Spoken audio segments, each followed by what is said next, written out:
Oh, oh, I'm back. You guys thought I wasn't going to stream this week. Zoom my camera in a little bit. There we go. Thought I wasn't going to stream this week. Here I am, streaming. And it's different. We're not going to be building a box today. We're going to be hacking a box today because I have, uh, I have realized that I've been pushing out a lot of content recently and working a lot on my videos. But I haven't been honing my skills that much, at least not as much as I want to. So this stream, I'm gonna be doing just that. Me honing the skills. We're gonna be doing City Council from HackSmarter, and it is a medium level Active Directory machine. And I thought, hey, I like Active Directory. I do a lot of AD stuff on my channel, so might as well practice. And I have not done this machine before. I have not looked at any walkthroughs. This is a completely blind walkthrough of my process and what I would actually do in when doing these kind of boxes or when doing an engagement. So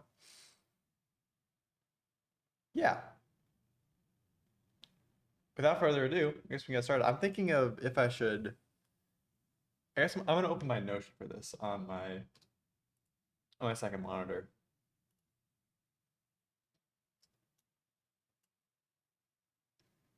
Because I think taking notes is very important.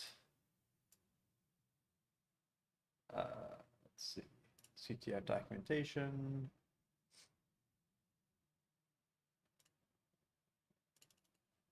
HackSmarter.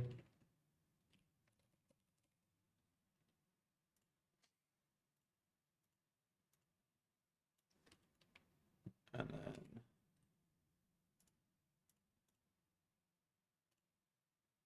page for City Council. All right. So I've got my Notion here.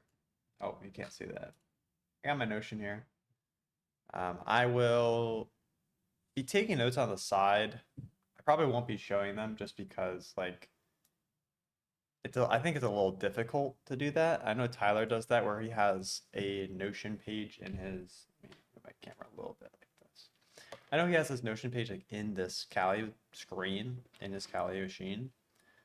I don't know if I can do that. I think I tried it once and it did not go well. So I'm be taking notes off to the side here. And I think I'll show every so often what kind of things I'm writing down and what I'm keeping track of. But other than that, I think we're going to be good to go here. Bruh ha ha ha ha ha ha ha ha. How's it going, man? Appreciate you checking in. How's it going on this fine Sunday morning? City Council is epic. Am I in for a tough ride here?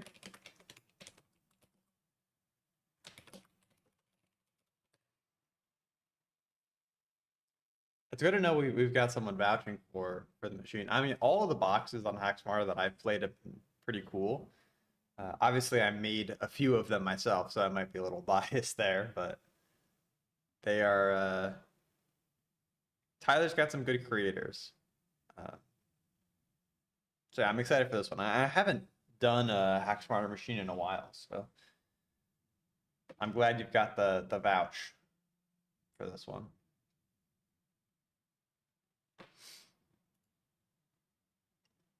Best AD boxes for sure. Yeah, yeah. Tyler really loves the AD boxes. I love the AD boxes. I've made 2 of them, so not surprising at all. Copy this over into my notes. And let's see. We don't actually have any creds for this machine. So unlike normal AD boxes where you'd start with internal creds, we're just on the same network as this dccc.city.local. So we're on the same network. We don't have creds. So it's going to be completely unauthenticated attacks to start, and then we're going to move from there. So this is normal AD stuff, DNS HTTP. I'm not seeing anything too out of the ordinary. RDP is open, which is a little out of the ordinary. Sometimes you'll see RDP, sometimes you'll see WinRM. I made Welcome and Building Magic. So Building Magic was the first ever machine released on HackSmarter, which I'm very proud of making that one. So Building Magic was the first one I made, and then Welcome was the second one. And then I'm in the process of making a third one right now.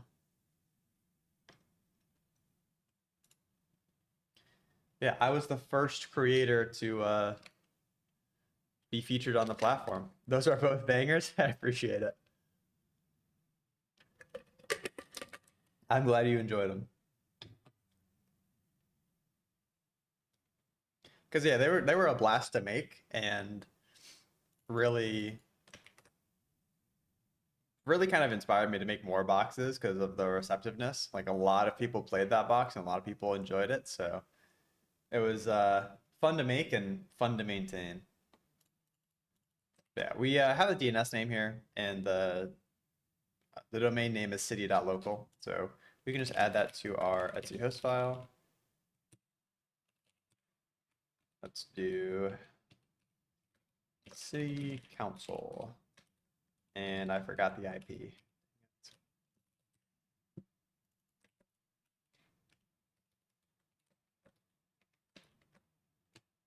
Goodness gracious. Okay. That looks right.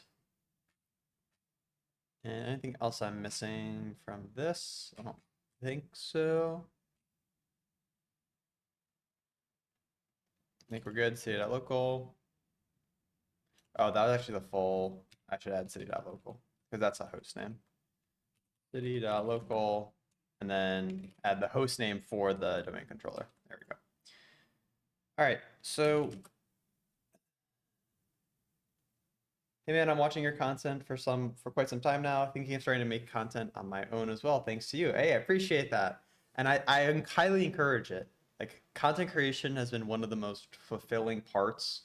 Like it's a hobby, right? Like I don't do this professionally or anything like that, and I still have some bumps and hiccups along the way. But content creation has been really fun because it allows me to learn stuff on a deeper level than I would have before. Like, for example, I just made a short about public Wi-Fi. And to make that short, I obviously had to do research. Like I had a good understanding of public Wi-Fi, its risks, and why it's kind of outdated. The myth is outdated at this point, but I obviously had to do deeper research and make sure I was correct on those things. And there's still a lot of nuance to it that I didn't get to cover in that video. But yeah, I mean, learning something at a deeper level, because to teach something, you have to understand it. So really encourage you to make content of your own, and I hope it goes well for you, because it's really fun if you're making videos and stuff about topics that you enjoy. There's no reason not to pursue it, right? So I wish you luck, Kartik. Bro, you're gonna redo them for the OSCP prep path they added? I actually didn't know they did that. What kind of, so that it's like just like a list of machines for OSCP, bro? Is that what they did? Loving the content, man. Very approachable. Hey, thank you, John. I appreciate it. I try, that's kind of my, I try to do that. I try to make it approachable and expand my audience beyond just technical depth. Like this stream is going to be super technically in depth, right? We're doing live hacking, but for the majority of my videos, I try to make them relatively approachable to an everyday person, because cybersecurity is a hard field and it's kind of hard to conceptually grasp a lot of things. But I'm trying to bridge the gap, if that makes sense. Trying to bridge the gap between the technically talented people, which is not me. I'm not very technically talented, and people who don't really know what cybersecurity is in the first place. So I'm glad the videos are approachable. I love teaching. I love trying to explain things at a understandable level. So I'm glad you enjoy them, John. It's not robotic. You're just a dude. That's what I like. Yeah, I mean, I try. I try to add some personality, some flair to it. And I think there's more flair and personality in these streams than I'll ever put in the videos, but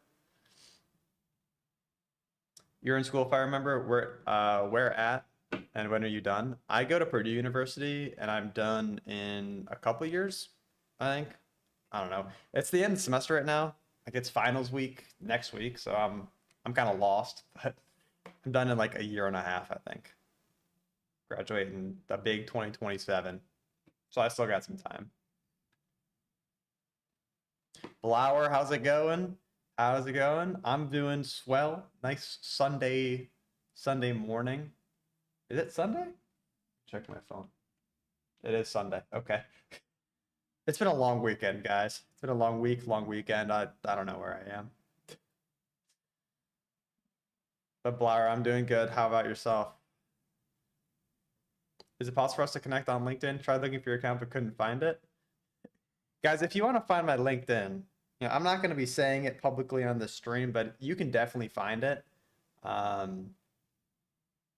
And when you do find it, just send me a message on there and say who you are on the stream, because then I'll follow you back or I'll connect with you. But you can find it. I don't have the best OPSEC, so you can find it. Does it have my face on it? Blower, you're just gonna have to find out for yourself. You're just gonna have to find out for yourself, all right?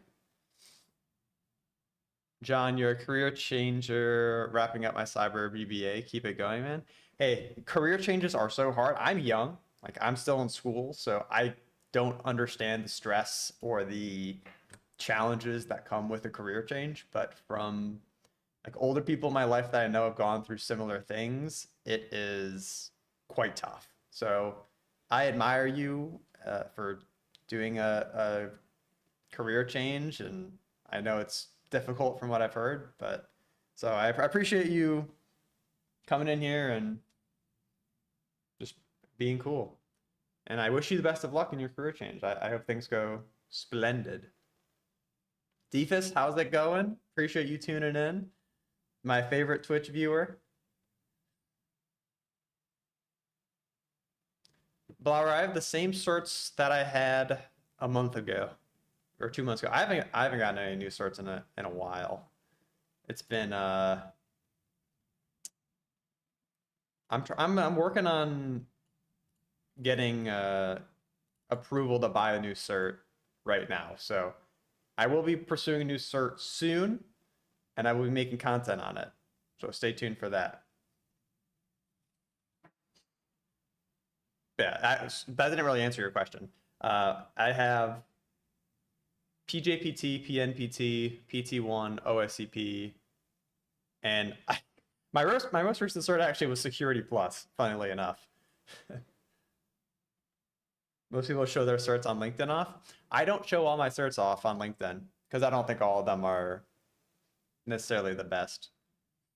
Like I show off my OSCP and PT1, I think, if that points you in the right direction. I was in computers the late 90s, 25 years in the Army and fire, and now I'm back. That is some career, dude. Going into the military and fire is something I don't think I'm ever brave enough to do. Like, thank you for the service, of course, and protecting the country. That's just, people like you are so awesome. I don't understand how you guys do it. I'm like a bum compared to people like John. Yeah, 25 years in the Army and in the fire, and now I'm just changing careers to cybersecurity. Like, yeah, I cannot do that. I've spent the majority of my life working on cybersecurity, and I still suck. So, but hey, maybe I'll get better over time. Yep, Defus, we're doing a CTF today. I mean, I'm doing a lot of talking and not a lot of hacking. So I guess I should start on that pretty soon. But we're doing City Council from HackSmarter today. Oh, you found it earlier, waiting for me to accept my connection request. Kartik, send me a message because I actually don't go through the connection requests a lot. I don't go on LinkedIn too crazy often. So send me a message and I'll connect after the stream. Is OSAI next? Sec Fury? Maybe. OSAI might be next. It's a lot of hype right now. So I'm trying to sift through all the hype to see if it's actually worth it. I'm not sure. If I do take the OSAI, I will be certainly making many videos on it because I think it is. I haven't found a lot of content on people sharing their opinions and their experiences. So OSAI is one of those where I'm gonna have to fly into it and see what happens.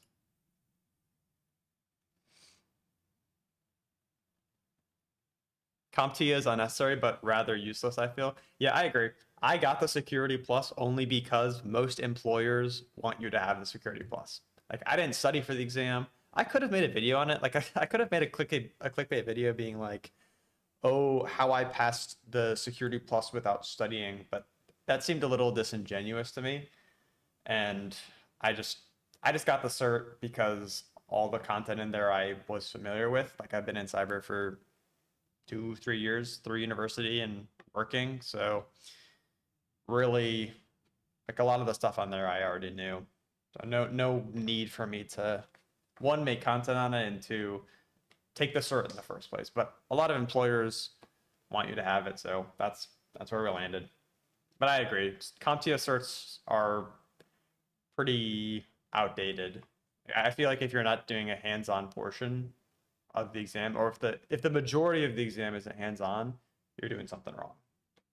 Anyways, let me run this command. Exec SMB,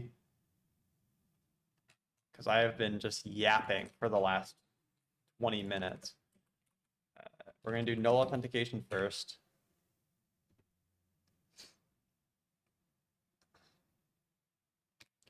Dash shares, see if we can null authenticate to shares. We cannot. What about guest? We cannot.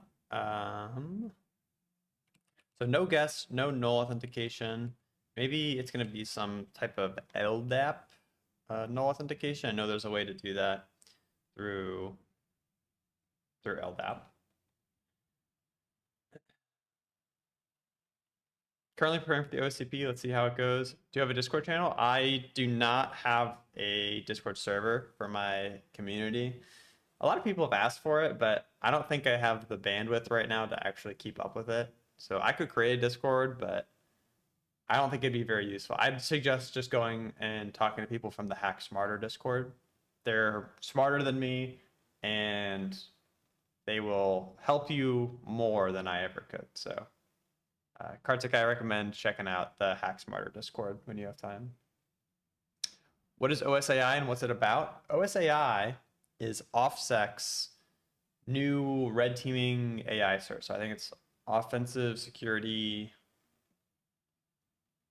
AI. I don't know the acronym, but it's basically attacking LLMs and trying to make them give up data. It's kind of like attacking chatbots, is from what I understand. But AI red teaming is what that cert is about. So pretty cool in theory, but I'm curious to see if I do take it. I'm curious to see how hard the course will be. Have I finished the box I created? I have not. I'm just taking a break this week for the stream to do this because I haven't hacked a box in a long time. I've been making a lot of content and building. I've been building a lot, but I haven't done a box. I haven't worked on my hacking skills in a while. So that's what this stream is all about, working on the hacking skills. Is it normal to find hack the box machines hard? White Hunter, yes. Yes, that is normal. Hack the box machines are quite difficult, especially if you're new to the field. Like I've been doing this for 2 or 3 years, and I still struggle a lot with hack the box machines, the majority of them. So it's very normal. All right, no guest authentication, no null authentication.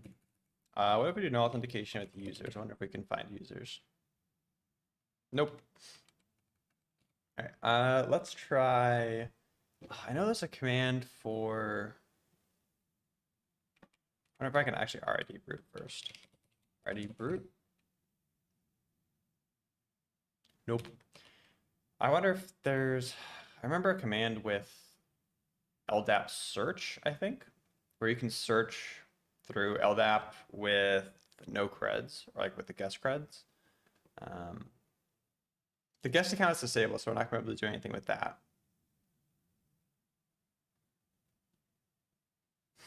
NetExec spray that. Hey, we don't have creds, but I'll NetExec spray just for the fun of it. NetExec spray all this host.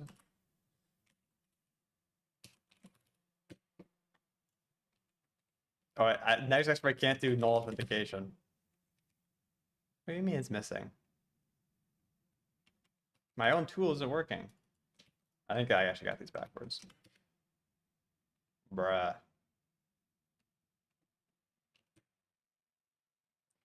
Yeah. It can't, apparently NetExec can't do, or NetExec spray can't do guest authentication or null authentication. Something to work on, I guess. Something to add to the tool. Love the tool. Thank you so much. Yeah, I'm glad you like it. I kind of threw it together on a whim, but though it did help a lot with OSCP. It saved me so much time in OSCP. Have I ever conducted an in real life pen test? I have not. So that's the next goal in life, though. Do a real pen test. Right now, everything is theoretical, but I haven't had the opportunity to. Well, I guess I kind of have, but not really. Kind of. I'll say kind of, but not fully. I've not fully conducted a. I use it on my PMPT and it's fire. Nice. My life goal is one pen test. Yeah, I mean when I put it that way, it's not very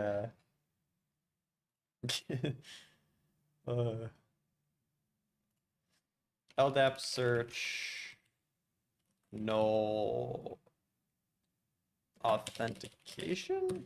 I don't know if this is gonna come up right. Syntax. I might have this in my notes somewhere.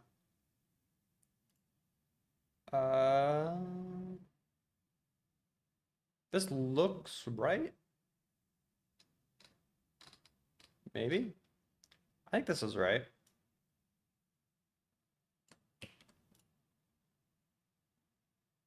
I think that looks right. This the Nmap results? I got you. We saved it all to a file so we can do that. So Nmap we only have, it's like basic AD pretty much.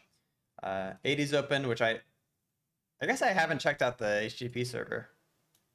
Maybe I should do that.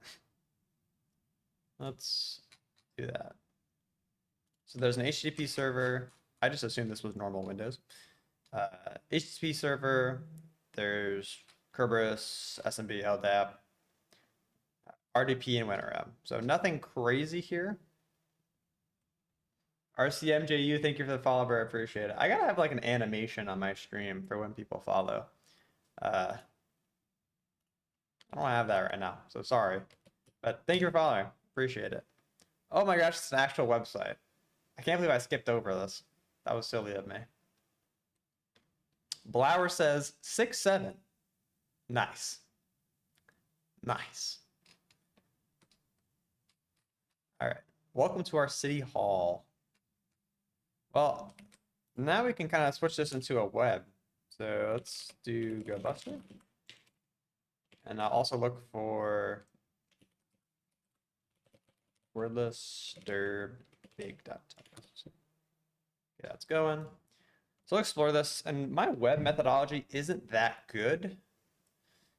To be honest, I'm not very good at web pen testing. So hopefully this isn't too difficult. Oh, we have users. Nice. Okay. So we have users there. We have the administrator email. And we can maybe send a message. Okay, let's write down these users here. So nano users.text. So we have Emma.Hayes. We have John.Peters. Oops. What did I just do? Okay, don't click on the hyperlink, Noah. Whoa. Paste. Thank you. John Peters, Rita Cho. Oops. Try to copy paste challenge. Impossible difficulty. And Nina Soto. Okay, so we have users. That's very helpful. 5985 ADCS maybe? Maybe. Very possible. I hate the web, to be honest. Too steep of a learning curve. 80 is much easier in comparison. I agree with that. I think web is just generally hard because you have to be so specific. Like for certain payloads to work, you have to be so specific. You have to URL encode it. You have to base64 encode it. You have to make sure everything is in the perfect place to take advantage of a misconfiguration on the back end. Whereas 80, there's just a little more flexibility. It's like you said, it's less steep of a learning curve. It's a little easier. Why don't I use NVim or Vim? Because I'm not a real hacker. That's why. Services. This looks like it might just be a static page. I guess I should also add administrator. There is an uploads directory actually, so could be that. We have our users file. Let's check out uploads. I don't think we'll be able to actually look at this. Dang it. Uploads. Yeah, 403. That's kind of expected. I'm going to test this out. And I'm going to open up Kaido. And see if there's anything here that we can take advantage of with the contact us. But now that we have usernames, there's actually a lot more things to do. And user, since we now have a user list, we can use Kerberoot or do some sort of brute forcing. Casually running a public-facing web server on a domain controller. That's how we do it in real life. Yep. Yep.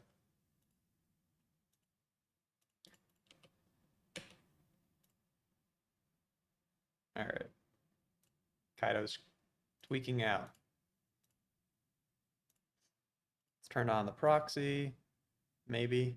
My computer is going to explode, apparently. They're inside of a new on HTTP. I should do that as well. Try to do NTLM reflection after you obtain initial access. Guys, we are jumping the gun here. Holy cow. I can't even get Kaido up and running. Now we're doing NTLM reflection. There we go. Here we go. My computer is very slow right now. Okay. Kaido, we're listening. Hopefully. Send the message. test@test.com. See if this actually does anything. Thank you for your message. We will get back to you soon. All right, what does that look like? Did I not get it? Okay. What the heck?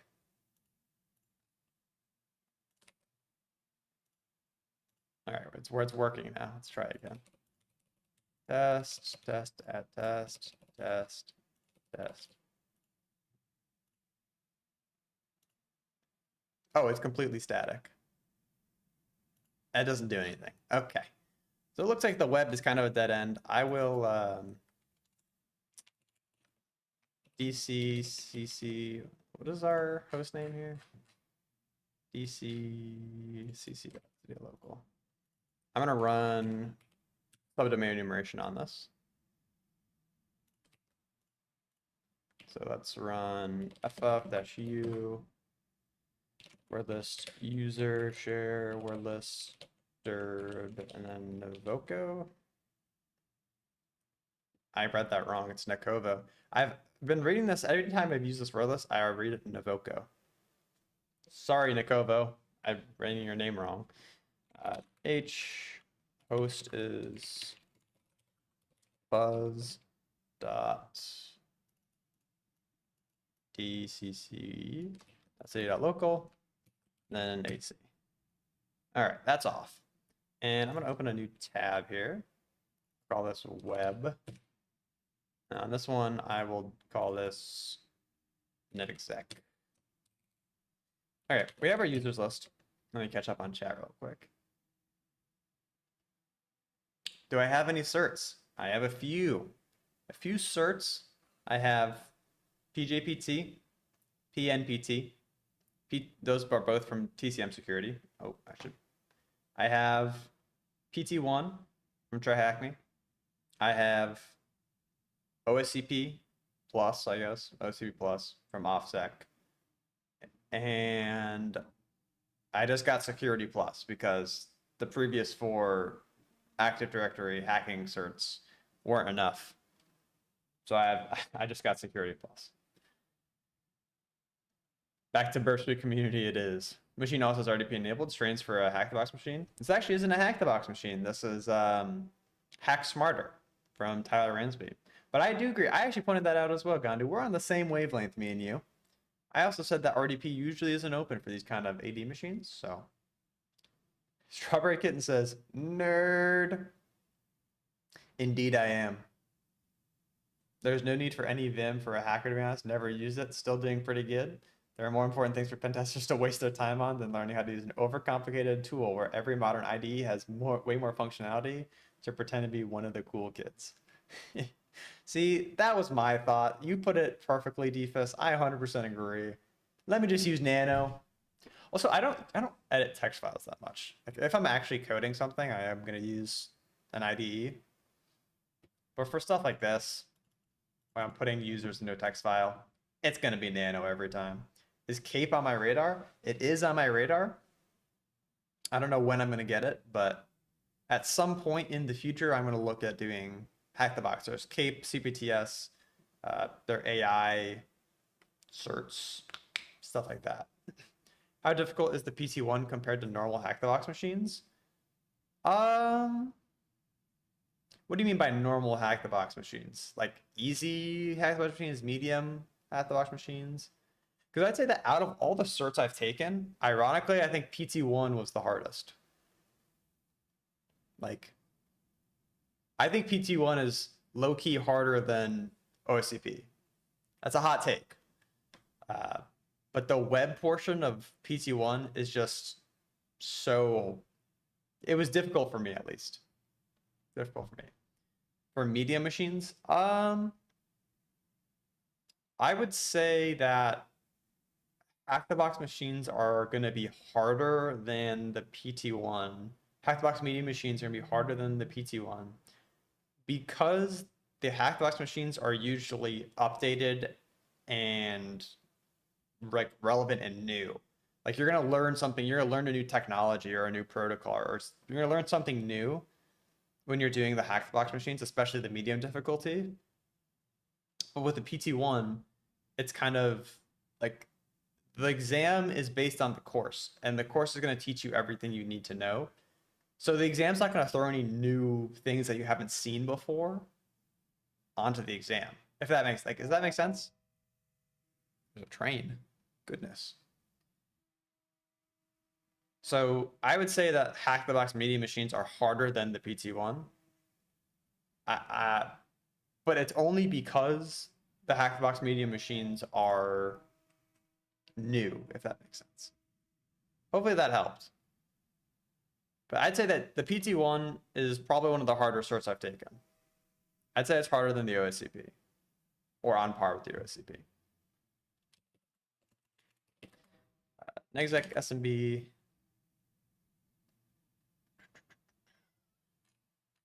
then our pc.cc.city.local dash u users.text dash p users.text. We're going to try usernames being passwords, something I like to try. I guess I should have done a brute force, eh? Yeah. Dash dash. Oh, what's the command? Is it dash?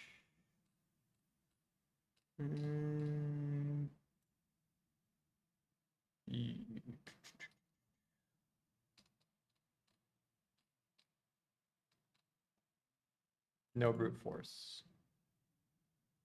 Yes, that's what I'm looking for. Oh, oops. Okay, worth a try. But yeah, I think we're gonna do Kerberosting now. Just to, actually I haven't used Kerberosting in a long time. Kerberosting.py. I don't even know where it is. Is it Kerberosting.py? Kerberosting. Just turn off Kaido. 40 gazillion DNS requests just flew through my Kaido. Nice. Kerberosting.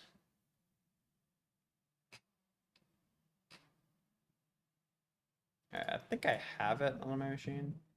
I'm gonna go full screen briefly. I don't know what's on my guy machine.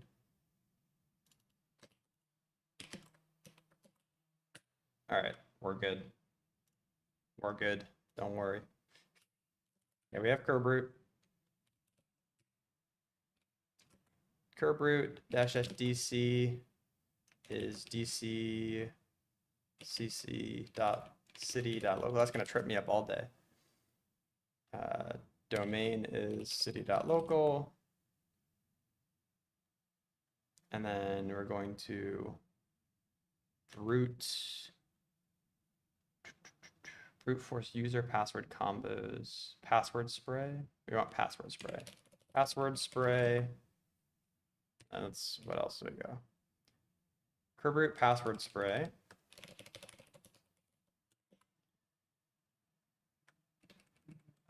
Users.text. Oh, I guess we don't really have a password, eh? I could see how this spray every account with the username as the password. Can I do a user num?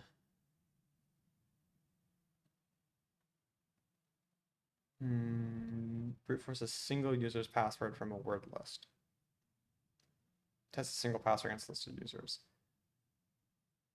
I kind of want to combine password spray and brute user. I guess I'll try brute user to start. Brute user, password lists, user share word lists. I don't want rock you, I want fast track. And then the username I will try is cat user text. Let's just try Emma Hayes and see if I did that correctly.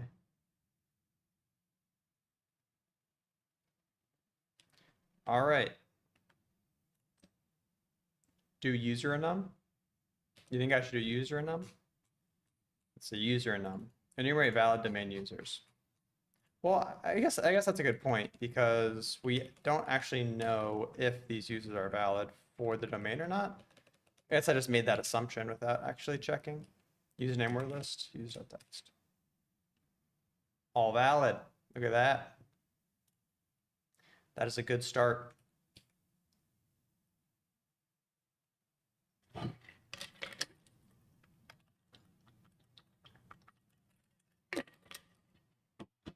Let me get this. Let's try John, not Peters. I'm gonna just try all the fast track, and then I'm gonna go to a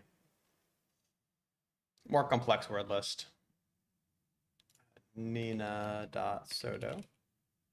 Do I need to do the whole domain? Yes. I wonder if I have to do that.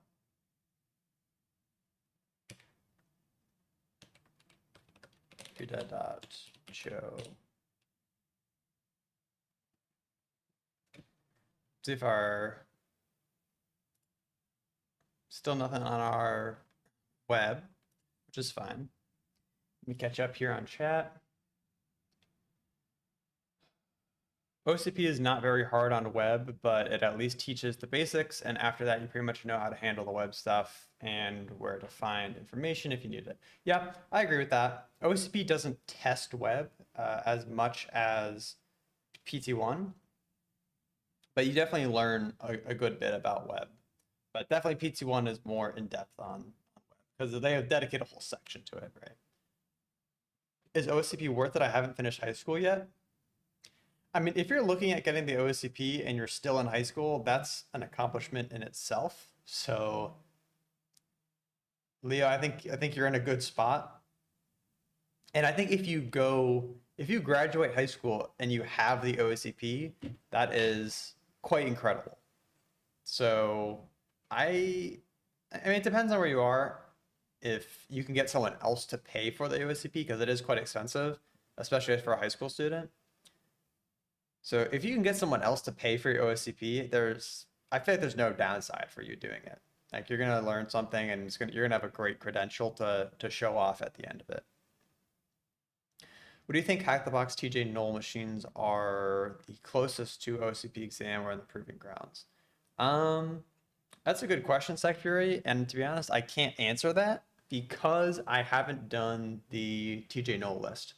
When I did the OSCP, I didn't do any of the recommended lists from Hack the Box or from like people saying, oh, this Hack the Box machine or this Hack the Box machine is closest to the exam. I just did the challenge labs. Like that's all I did to study. I didn't do proving grounds either. I just did the challenge labs. And that worked fine with me. So I can't answer the questions, but I just did the OSCP challenge labs that they provided, and those helped a lot. Those were really close to the exam, especially the mock exams. Those are super helpful. Do you mean that PT1 as harder because of the sudden red to blue mind shift? Only asking because I got a free voucher and I was wondering if it's worth taking. And I think if you got the free voucher, it's 100% worth taking. I also got the free voucher because I did PNPT. So there's no downside in taking it. At least in my opinion. So I'd say 100% take it and see if you can like pass. Like it's a good cert. I found it to be fun. There's no downside in taking it. So yeah. But I wouldn't say it's harder because of the mind shift from red to blue. Like I would say it's harder just because personally web was really hard for me. That web section I did so bad on. Like I was not confident in the web at all. So that's how I feel about the exam. It's harder because not a lot of certs, at least not a lot of entry level certs, the popular ones go deep into web. Of course, there are like Hack the Box Web cert, like CWE, Certified Web Exploit Expert. I don't know all the acronyms, unfortunately. I probably shouldn't be spraying this with RockU. That's probably not smart. I want to do that web search or that LDAP search. Let me see if I can find that. LDAP. I should look in source code as well to see if there's anything to hint on like a password or what I should be spraying.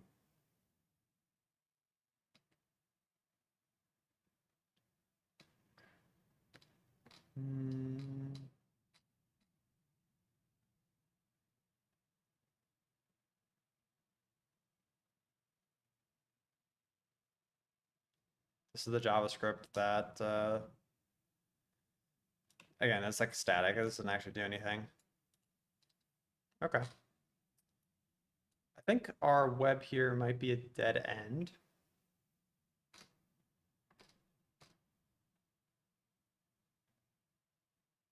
Oh, actually, no, we have, I didn't look at the links here at the bottom. We have city news, documents and forums, frequently asked questions, and emergency info. Let's read these. Oh, wait, hold on. I'm missing out on an entirely, completely part of the box here. Why is the owner of TryHackMe building an AI pen testing company? Probably money. Greed, corporate greed is my first. That's the first thing I look to. But I don't know. I couldn't tell you why he's building an AI pen testing company. It seems to go against everything that he built with TryHackMe. So that one's a little confusing to me. So I don't know the answer to that one. Time to probe RDP using exec. I struggle with this. Exec always freezes on any RDP query. I mean, we don't have any like creds yet. I don't know if probing RDP is going to be like, I'd much rather brute force through Kerberos than try to probe RDP. That makes sense.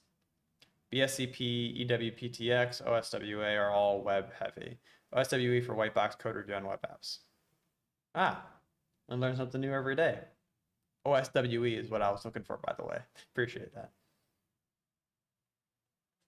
I'm loving this stream. My first time watcher. Mind sharing the live schedule for tuning in later?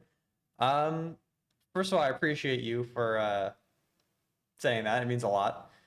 Gandu, I don't actually have a schedule. I try to stream once a week, but I don't always get to it. So if you, I try to announce when I am streaming though. Today I did not, but in the future I'm going to announce when I'm streaming. So subscribe to the YouTube channel, and then I don't know if you turn notifications on, I don't know if it like says when I do posts, but I post in like the community tab when I'm going to stream. So usually it's Thursday, Friday, Saturday, or Sunday. Like those are kind of the range of when I will stream. Usually it's Thursday or Friday. So there isn't a guarantee. I don't have a schedule quite yet that is locked down, but stay tuned on the community page of my channel, and then you'll know when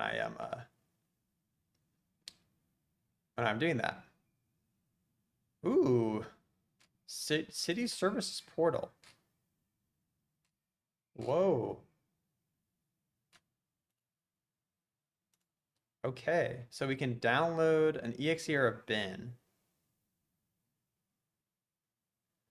Are we gonna have to reverse engineer a Python 3? We can run it using wine. At dccc.city.local.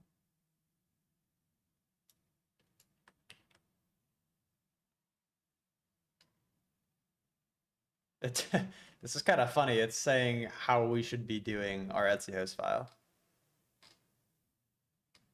Very funny. Okay, well, I guess I'll add the host name here to our Etsy host file. I think I'm gonna stop this. I don't think this is seeing that new part of the box, brute forcing is definitely not the way forward. And I might eat my words in an hour when I don't have a path forward, but okay. Let's see. Don't need to register. The tool is currently in beta status, but your data is safe with us. We use secure connections and follow data protocols to ensure your data remains confidential. Stop the cap. We'll see about that. We'll see about that. Submit various requests. Versions. Okay. So this is very interesting. I'm going to look at the other pages first. And then I'll go back to that. This is all just FAQs.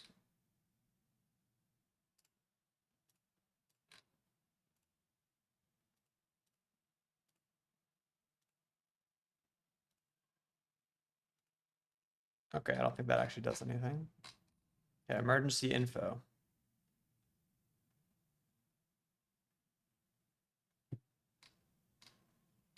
Emergency procedures.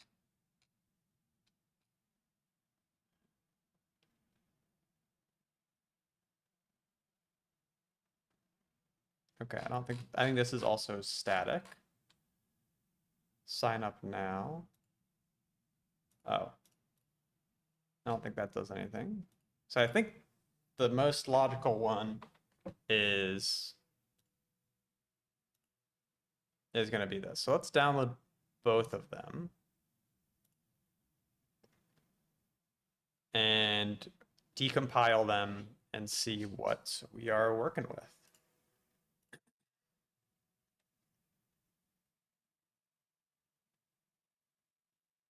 I'm certain the creds are within the binary. Yeah, I'm thinking the exact same thing. Let's try, I think I'm gonna do the exe first in Idra, or let's move downloads, city services portal to here. So let's do, I wonder if I just run strings on it to start, see if we can get lucky. Probably not. Oh, saw some text there. Nope. Nope. Definitely going to be a decompile wave.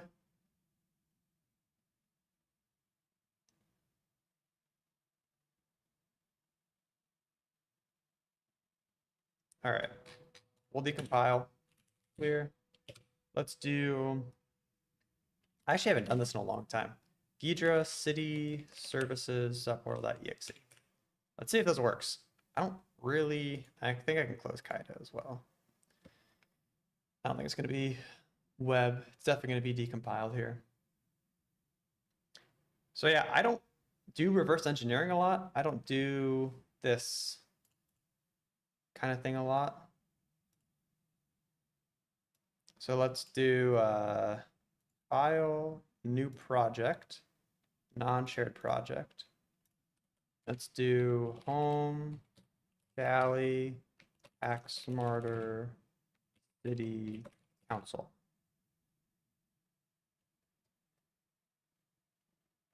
Project name, rev, finish. Goodness gracious. So move. I don't really know what I'm doing, but I'm starting to hate this machine already. Hey, I'm enjoying this. I think this is fun. Open the dragon. I think this is the decompile tool. Maybe file. Oops. File open. Do I have to move stuff into the?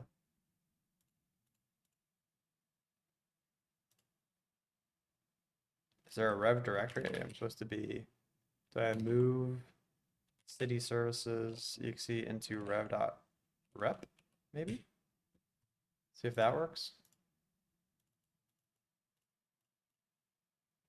File open.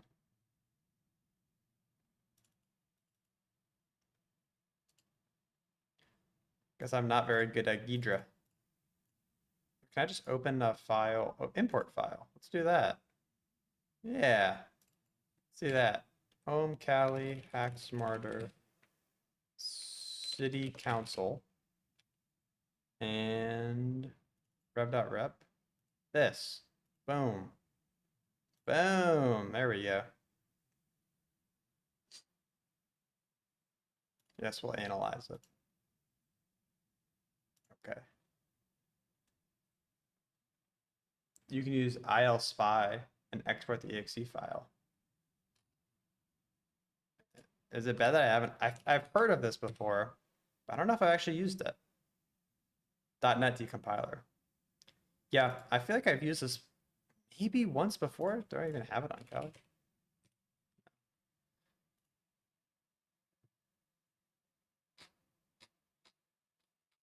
Yeah, I've heard of this, but I don't think I've actually used it before. I think I've always opted to use Keydra or something like that.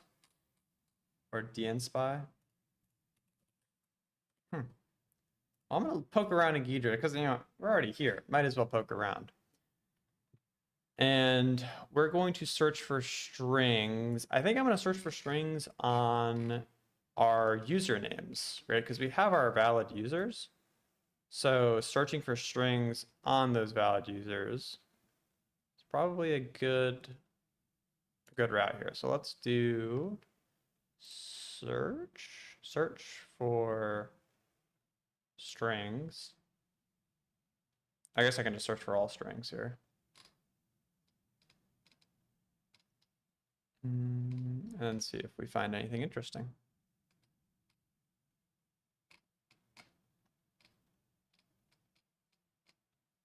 And then if we don't find anything interesting here, I'll try ilspy.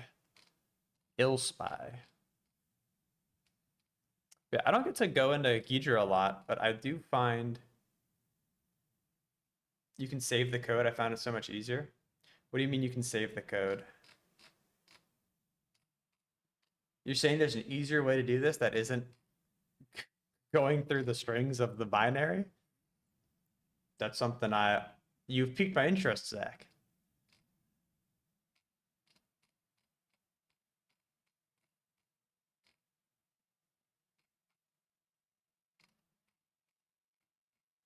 These are all languages.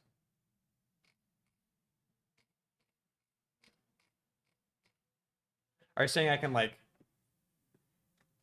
just compile it back into normal source code?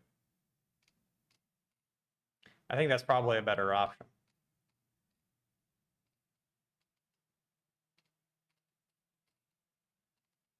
So our string search has come to an end. We've not found it. Let's functions. Go to functions. Because I think it decompiles here.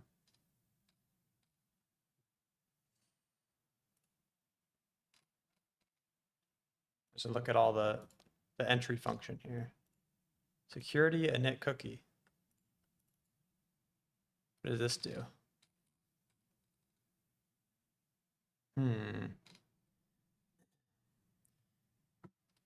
Yeah, I don't get to do this a lot. So this is very, very new to me, as you can probably tell.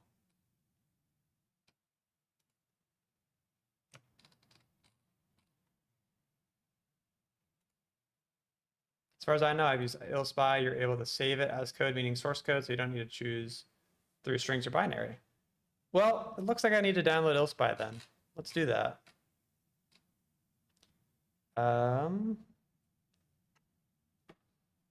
Downloading a new tool. Adding a new tool to the library. I wonder if it's already in Kali. Kali Linux ilspy.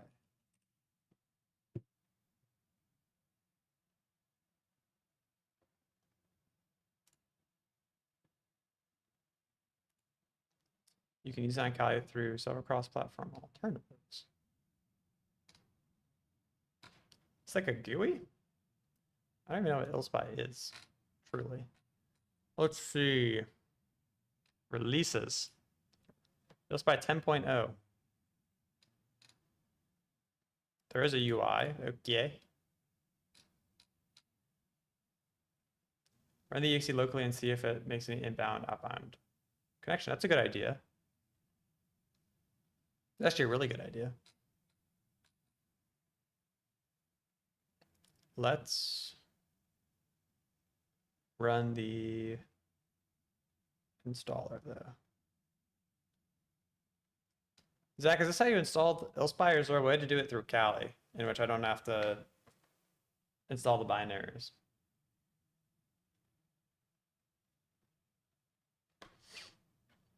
That is a good idea, Gondo. I'm actually going to do that. Wine. I'm going to move it out of move. Rev.rep. C services here. I'm going to run it. Oops. I guess I could run the Linux version too. It's the same thing.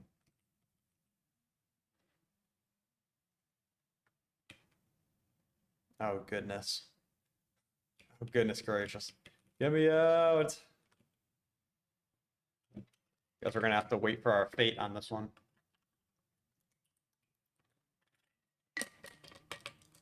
Here we go.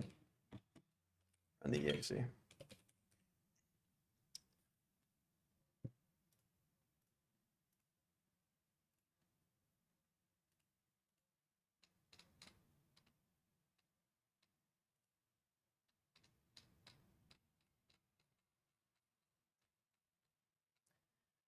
Like, surely there's a way to see, can Ghidra fully decompile? Oh, here we go. Service authentication, or secure authentication. This is probably what we're looking for. Connected to DCCCS.local. Select service from the left navigation bar.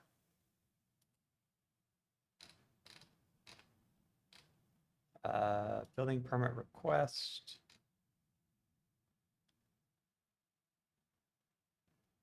Public record search.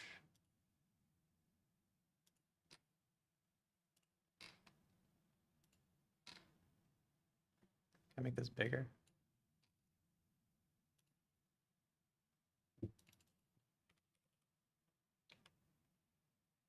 Yeah, the wine command. Yeah, wine, we just open the exe.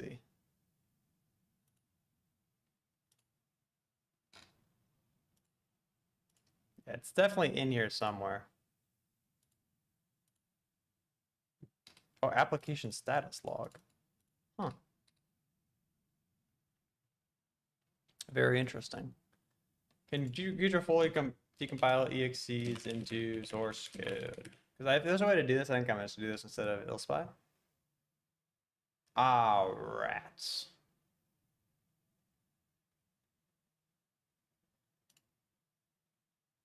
Okay, let's do ILSPy. Let's do 64 zip. Then move downloads. ILSPy here, unzip. Goodness gracious, that was a mistake.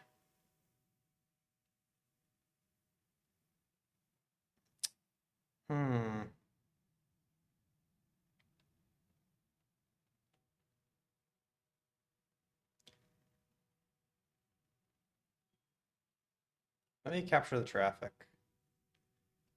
Yep, Deepest, me and you are just on the same wavelength. I was going to do ILSPy, but it appears I've made a mistake.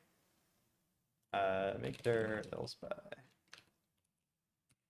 Move everything that's a DLL into ILSPy, please. And then move ILSPy into ILSPy. Clean up the director a little bit. Okay.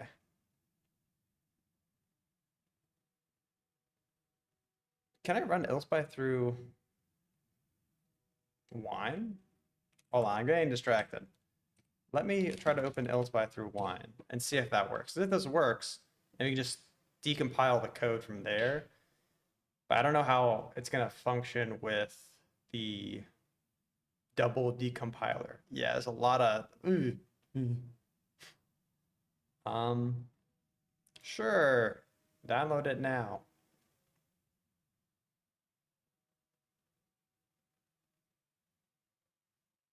I guess.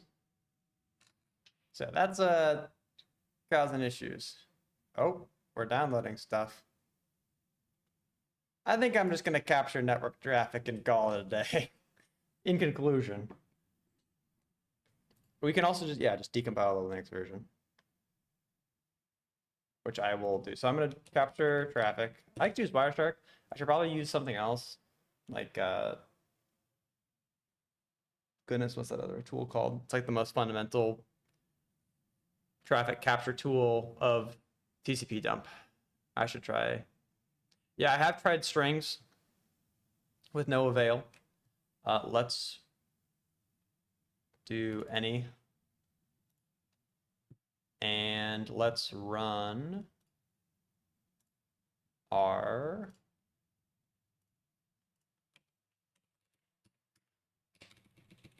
where's our other, make it get out a little bit. I'm gonna run the Linux version this time. Run city services stuff bin. See what happens. Oh, we have emojis this time. Very cool. All right, we have a good amount of data coming across. Let's just try submitting something. Submit application.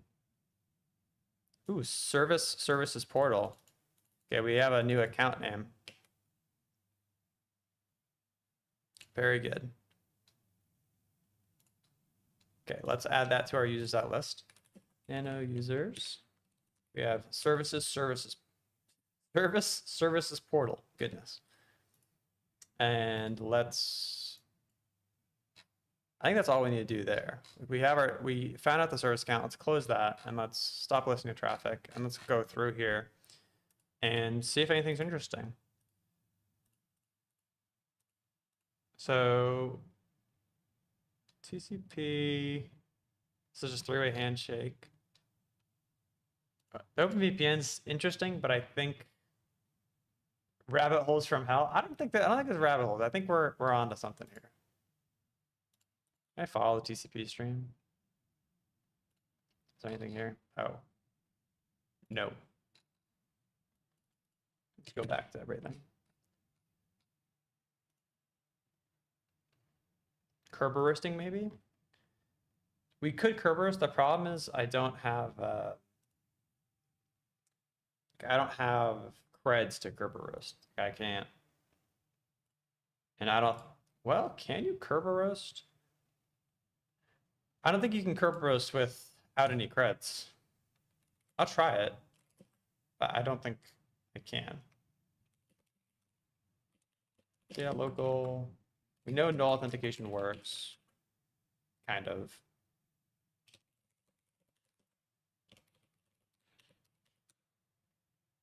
But I think this is going to fail. It's a good idea, though. Yeah. No creds, no Kerberosting. Yeah. It was worth a try, though. So let's see. I don't really know exactly what I'm looking for here. Like we're looking for creds going outbound because we're connected to the domain. But it looks like all this is, I'm not really seeing anything. I'm going through, looking through on the right side, but I'm not seeing much.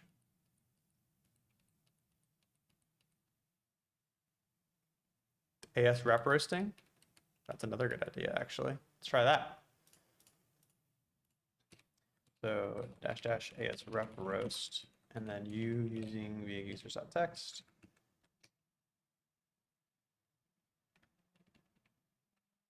Apparently not. Though I feel like the syntax is wrong. I feel like I can, let me open my Notion. There's another, I forget what box I did earlier. Attactive, I think there's a attactive directory from Try Hack Me, and I did something similar. Let me look for that real quick on my second monitor.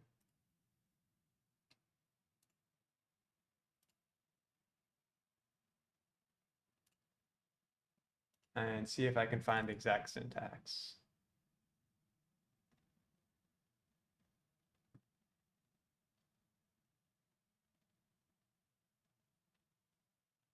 I think my syntax was right. I think I was right there.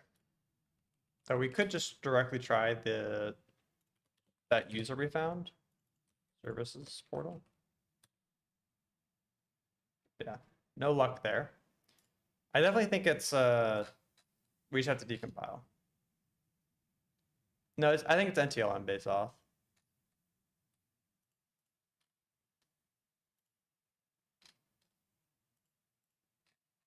All right, let's look through the. Can I give me a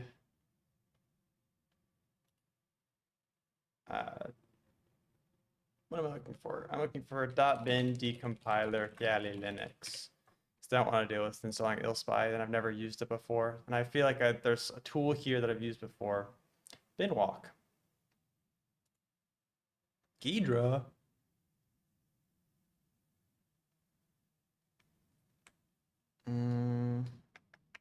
JD GUI is what I've used before. I guess it's worth trying Binwalk. We'll try Binwalk, and then we're going to go back to Ghidra and try Ghidra again.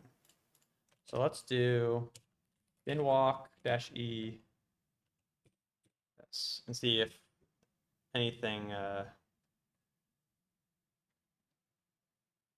one of our do I need to use sudo? Nope. I just stink. Looks like it's a Ghidra rev. I think I did binwalk wrong. So let me import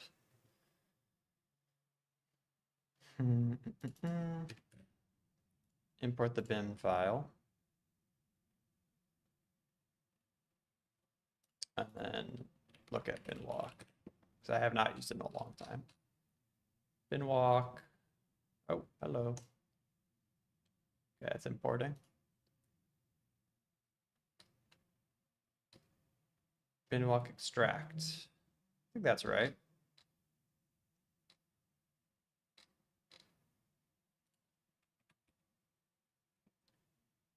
Yes, let's analyze it.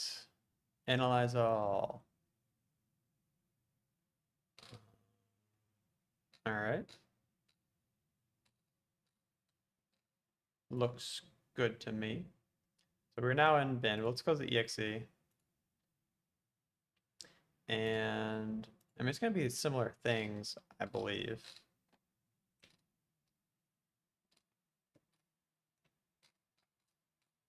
I definitely am taking the hard route here on this machine. ILSpy is definitely the route I need to go for. I'm just being very ignorant and not wanting to install ILSpy. Window define strings. Window. Oh, this is fun. Define strings. We did this similar. Yeah, we did something similar to this before. I think I just did it a separate way. But yeah, we can scroll through here. There's not a ton.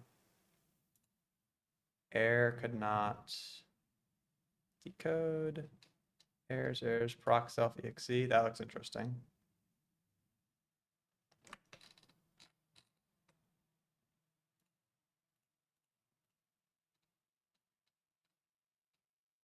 Home.cache. Yeah, this is finding stuff a little bit different than before.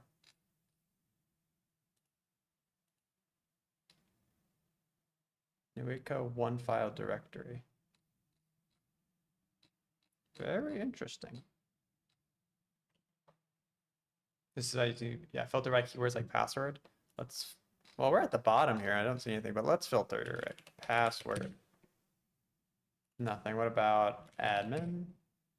What about, we have a few users. I guess pass.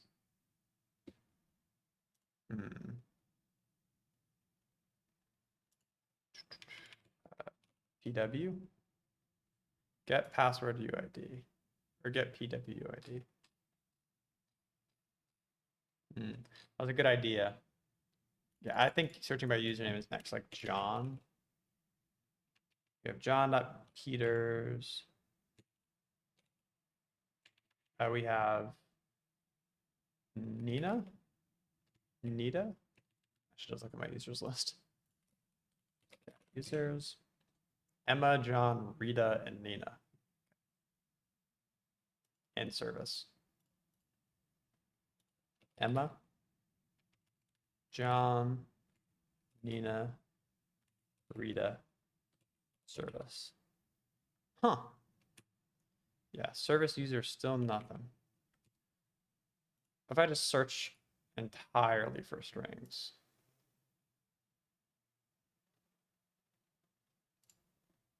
Service. This even has less. This has less strings than before.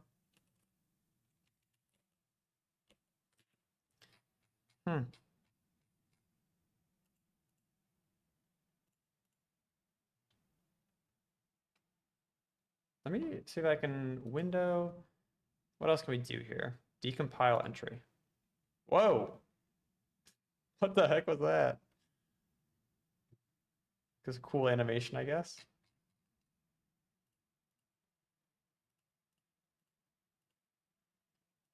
Entry. So decompile the entry with this. Listing over netcat instead of Wireshark. Maybe I feel like we're just gonna we have to find the I think we're just gonna find the creds in here. Like I don't think it's gonna be transferring through the network. But I think that's a next step if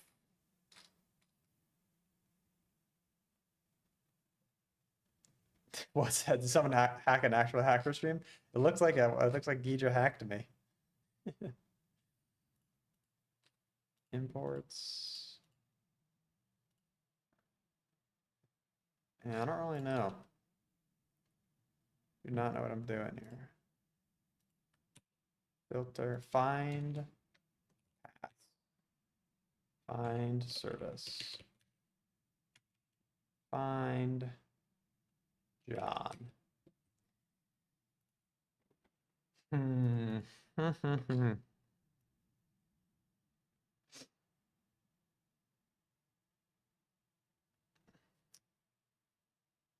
Looks like I'm gonna have to download IllSpy.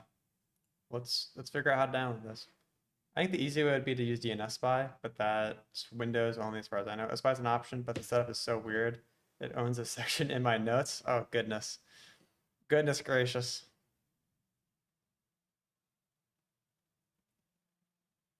Let's do Ghidra.bin decompile. I mean, because Deepest, all we're trying to do here is just decompile it, right? Like we just want to read the source code. So if Ghidra can do that, and yeah, that is the main reason why I'm avoiding installing IllSpy, because I mean I looked at the GitHub and there was minimal installation instructions, so I didn't want to waste the time on the stream doing that, but all right. File, import, select format. Let's do this. File, import this. Language. What's it want? The import dialog, set the format to raw binary. Format to raw binary. Select architecture. And then options, and then analyze. Okay. Select the language. I think it is. I don't actually know. I think Ghidra can't decompile .NET natively. Rat.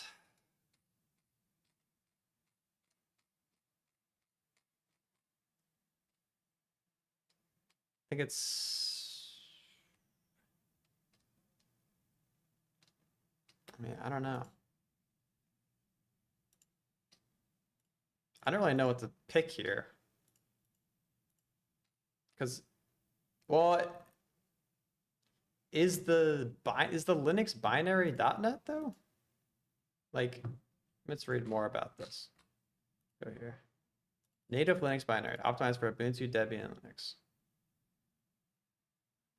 1 hour in and no initial foothold. I'm calling this machine insane. Use your binary reversing for initial foothold. What's the point of life even? Oh, it's not that bad. I think I'm just missing. I think it's me. I don't think it's the box. I think it's me, to be honest.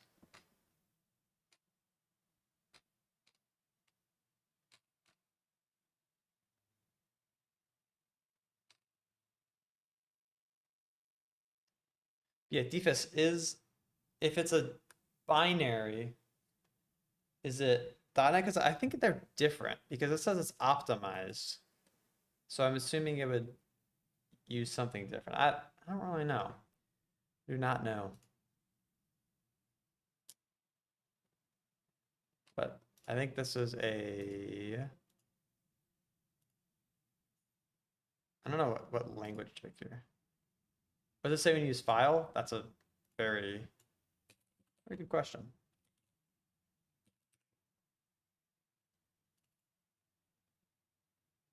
Cool. L64-bit, A664. Let's see if I can find that. 8664. So this one?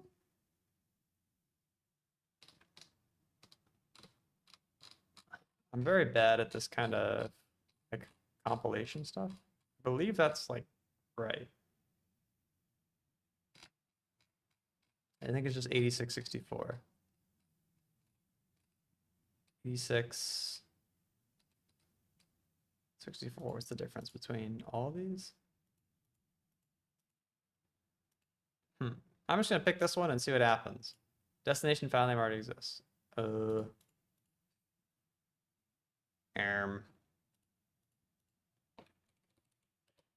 There we go. Nice. Okay, analyze it. Analyze. Okay. So then how do I decompile? Double click the file, open in code browser. Code browser.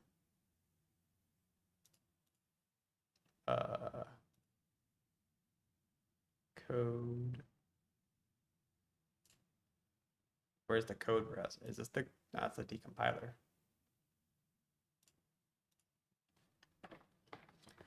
Nah, Tyler wouldn't make it that easy.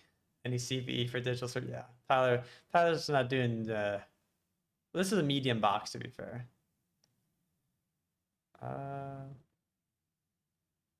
Window decompiler. Okay, I was in the right spot. Window decompiler. Whoa, that thing again. Nice. No function. I guess I have to select a function, and that decompiles from there. I don't know.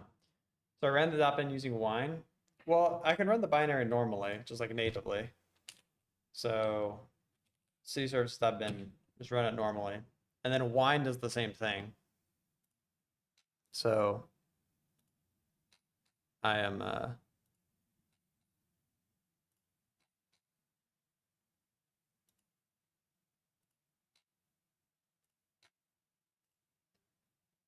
we get the services portal.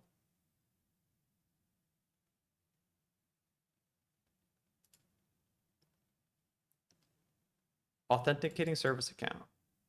Oh, wait, hold on. Let me listen. So obviously we get creds here. Obviously it's going to be the service account creds that we get. Let me open Wireshark again and listen one more time and see if we can capture those creds going across the network. Let's try that. Let's listen on any, and then run this again. Using dedicated service account, performing LDAP bind request.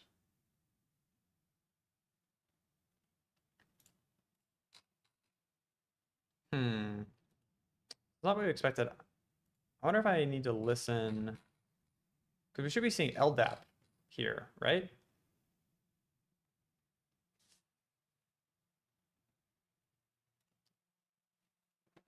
How to sniff LDAP traffic. Should I listen on ton 0? That's fair. Oops.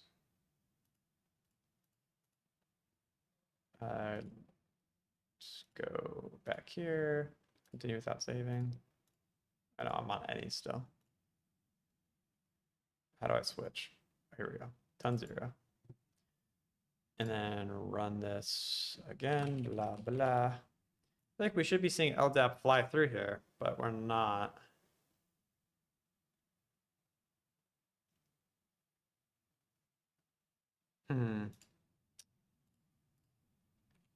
Yeah. Oh, never mind. Here it is. Nice. There we go. Follow TCP stream. There we go. Very nice. So why you have to filter for port 3 to 9 or the DCIP? That makes sense. Yeah, DCIP is here.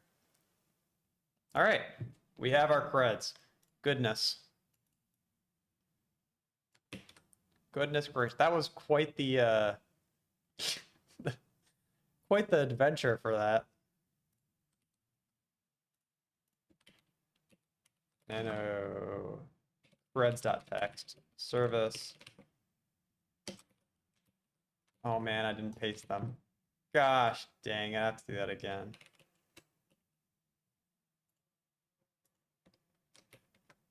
Services portal. And then it was something like this. I don't actually know. I'm going to run it again. Ton 0. And then open the binary. I don't know why I doubted you guys. I don't know why I doubted you saying listening on traffic wasn't the good idea. It wasn't until I don't know why I didn't see this. I didn't see the like performing LDAP bind request. If I saw that off rip, I would have been 100% like that's the right way. Let me follow the TCP stream for this.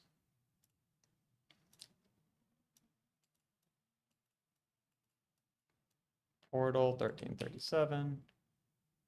Copy. Paste. Okay. Nano creds. All right. Finally, we have. This was definitely so much easier to do. I definitely made this harder. I'm so sorry for everyone who's probably freaking out.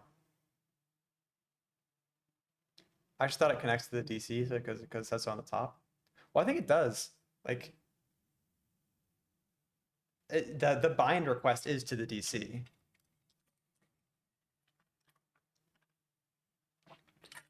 There was some banner saying connect to the DC. I think it was saying connected, like we were already connected. Let's look. Let's look. Yeah, it's connected. We're already connected, but it makes the bind request from the service account. So that's where we capture the traffic. It was a good learning experience. Next time something similar happens, you focus on traffic capture first. Yeah, 100%. And like those are the kind of experiences where it's like those experiences. If I like filtered this and put it all through AI, and this is I kind of touched on this on a video of mine where it's like why I don't want to offload everything to AI. That experience was 100% friction. Me going through that, it was so much friction. I was just getting things like wrong after wrong after wrong.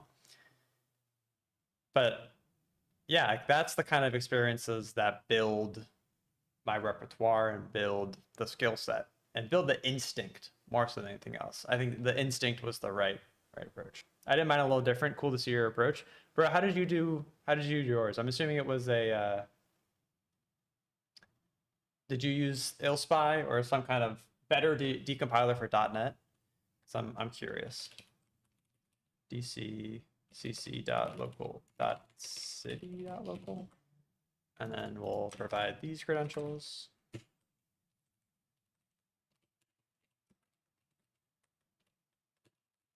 And see what we authenticate to. I added the DC hostname to my host file and pointed out my own IP and started netcat listener. Very interesting. That's really smart. Oh, we actually have RDP. I don't think that's right. I don't think this is right because we don't. Well, I guess we can. Let's just pull down Bloodhound. So nexec LDAP ECC. Let's pull down our Bloodhound and see Bloodhound DNS TCP. Is this DNS server? Or oops, I messed that up. Dash DNS server is our domain controller, DNS TCP, see all. Oops, I did something wrong. I might have to provide the IP here instead of the DNS name. There we go. Yeah, netcat is smart. DC hostname to my host file and pointed at my own IP. That was really clever, actually. Very clever. Let's open Bloodhound. Sudo opt Bloodhound CLI up. I noticed that connecting with LDAP and authenticate with DC and figured it was worth a shot. Wirestrike is a better way to do it, though. I mean, I love your approach. And to be honest, if I just, I'm kind of frustrated myself because if I paid more attention to, like, if I paid more attention to that text, to that log, I would have definitely seen that, like, because I only thought of Wireshark and I paid more attention to it when I saw the LDAP bind, like initiating the LDAP bind connection. And I think I did, like, I think it was there the first time. I don't think I noticed it. So definitely lack of observation on my part. So let's do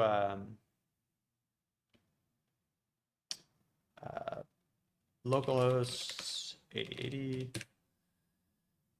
Get Bloodhound going here. Uh-oh, didn't autofill, I'm cooked. There we go. Just go to 127.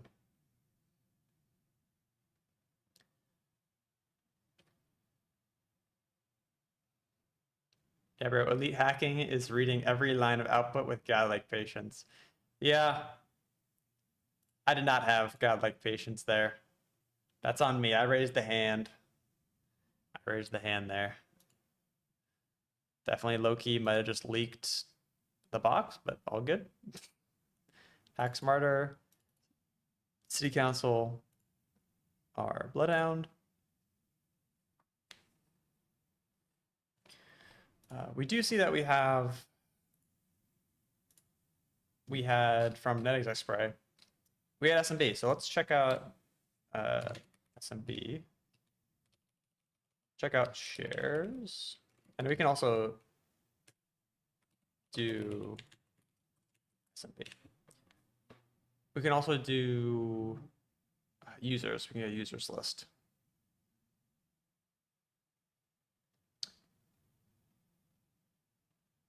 Question on Bloodhound? Have at it. I'm not the best Bloodhound user, but so we have backups and uploads. These are two non-default shares. So let's keep note of that. Oh, we have more users. Very nice. All right, let's temp.text awk print the 1, 2, 3, 4, fifth column, print the fifth column and of temp.text and put it into users.text. Then we'll take out the first. There we go. Do we have an updated users list? See if Bloodhound is finished. I think it has. Let's go service, portal. Here we go. How do you zoom in only on the Bloodhound graph and not everything else? I just use my scroll wheel like this. Like you can kind of, am I scrolling with my mouse here? Zooming in and out of Bloodhound is a literal nightmare, specifically when there are multiple ingested data sets from several previous machines. Well, whenever I use Bloodhound, I use the filter here. Like I search for the node that I care about, and then I go from there. So I'm only looking at one or two things at a time. Let's see, so domain users. Okay, no outbound object controls here.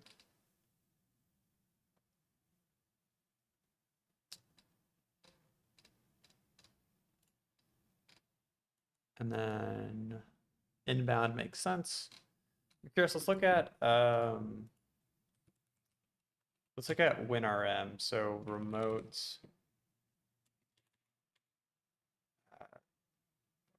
What is it? What is the group name? It's not. Is it remote management users? Remote management users at city.local. Who is in this group? There's only one person. Sam Brooks. Oh, there we go. So Sam Brooks is the only user who can win RM. Let's see. Okay, and Emma Hayes has DACL. So I like going through Bloodhound and sort of getting the path, because I'm going through and I've made boxes before, so I understand what kind of things you need to do this kind of attack. So we're starting to see the path here. Like to get to WinRM, we need to get Emma Hayes first. And to get Emma Hayes actually has a lot of outbound object controls. Holy cow. Okay. What about inbound?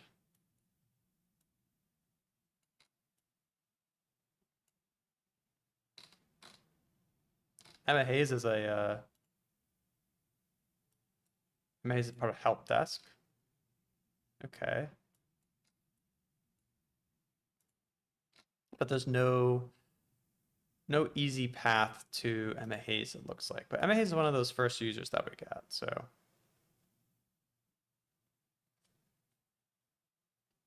Do you keep all the previous Bloodhound data ingested? I do. I probably should clear it out, especially before streams, but I clear it out every so often. Like I don't have all the Bloodhound data I've ever had, but like the past few boxes I've done are on here.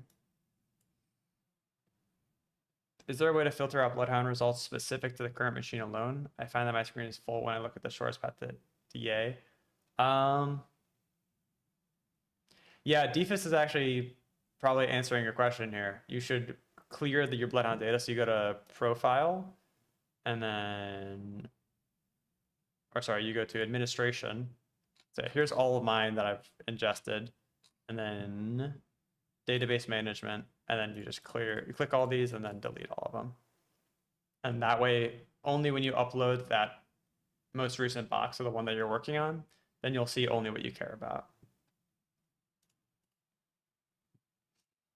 All right, let's service city.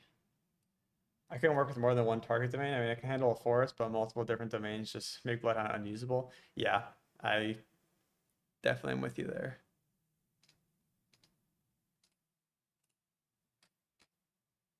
Let's see what else we can do here. Let's try. So we don't have shares. We have read access on some of these, and I think it could be worth checking out. Let's actually do that. Let's do negzec SMB list modules. I think it's Spider Plus is what I need to do. -m Spider Plus. Yes, -m Spider Plus. So it's just going to go through and read basically net log on sysvol. See if there's anything here. CD order to export to here. Copy this over to here, and then cat and throw into JQ. and see if there's any interesting files here. And there are not. So Spider-Host had a vulnerability lately. Really? That's interesting. A vulnerability within a netexec module. C passwords and sysvol is a good idea, but it looks like there is that's not. I said it didn't pick up anything in sysvol, so.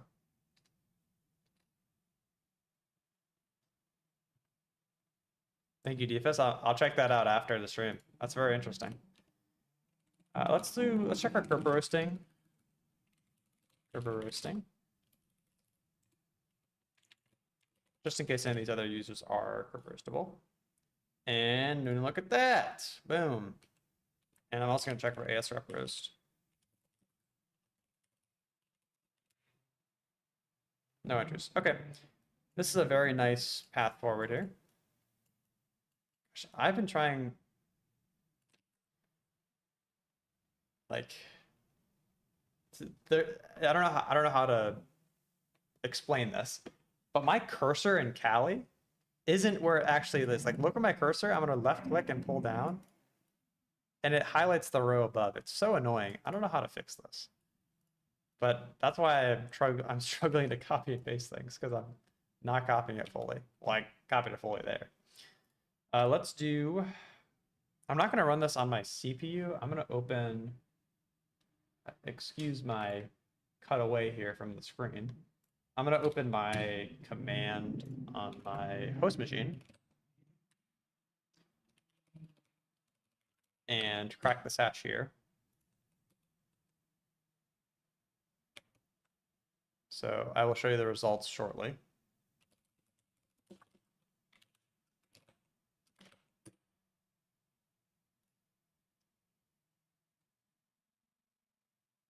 Give me one moment. I get this up and running.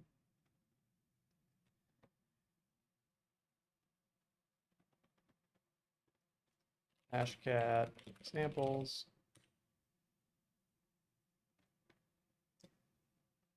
That's a ZHS quirk. I switched back to VirtualBox. It was unbearable. Well, I'm on VirtualBox right now. That's the weird thing.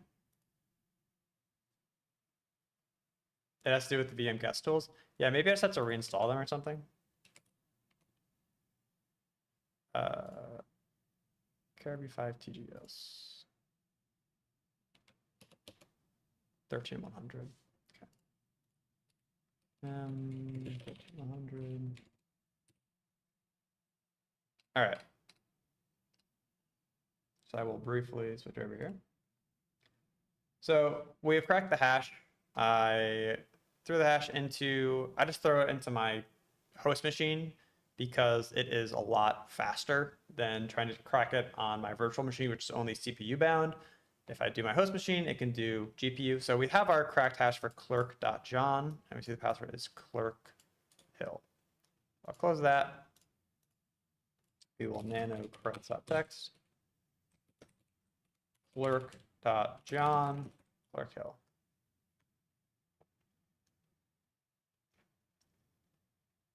Yeah, it's not only in ZSH. It is also in, like, you can see here, I am well below the text here, but I'm highlighting above it. So it's like the whole VM.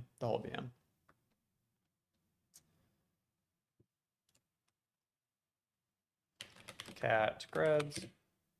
All right, new creds, an exec spray. All pc cc.local.city.local. I keep forgetting this.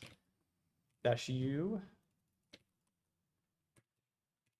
-p, and let's see what we authenticate as.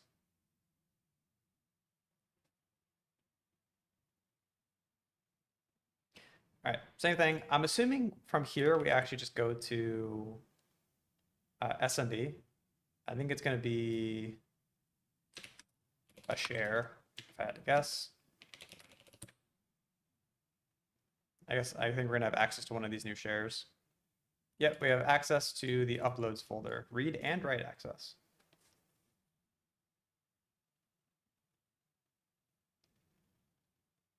That cursor bug is so annoying. I had that problem as well, but fixed it with the update. What do you mean? What kind of update did you do? Did you just like update your VirtualBox guest editions or something else? Because if you have any suggestions on how to fix this, please tell me. It is the most annoying thing. Like, it's so bad. Are you saying I have a cracking rig for your host machine? Not quite. I don't have that IPsec level of cracking, but I use the GPU that's in my computer to crack caches, as opposed to the CPU the limited CPU usage that the VM has, that my Kali VM has.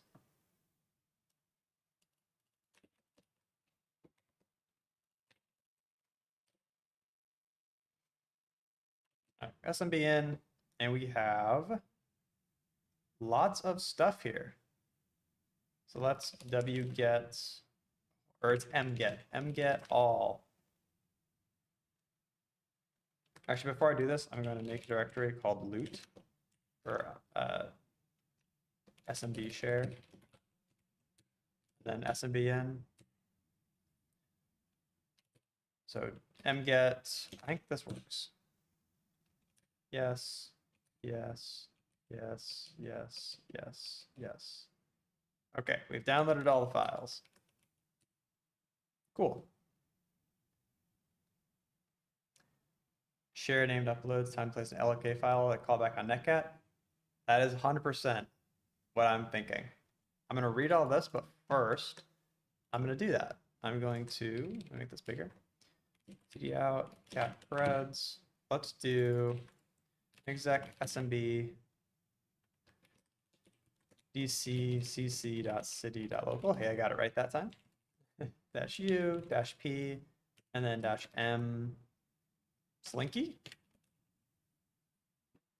I believe Slinky is the proper. Actually, I have this in my notes. I'm gonna search it. This is why I love Notion. I can just look at my notes and call it a day. Okay, SMB mslinky -o name equals look here. Server is my lhost, which I don't know right now. This. And then sudo responder -i times 0.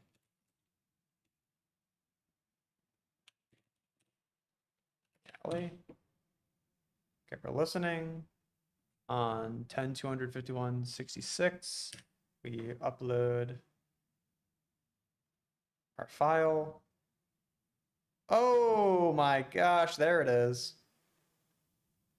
That was like instant. Goodness gracious. All right, okay. Goodness. Okay. Very good. We're making fantastic progress here.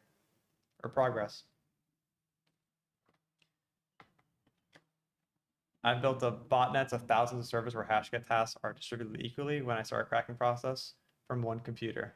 Joking. I don't know, Defus. I think that's something that you do. I'm not gonna lie. Just kidding. Okay, same thing as before. I'm going to go back here and open my command.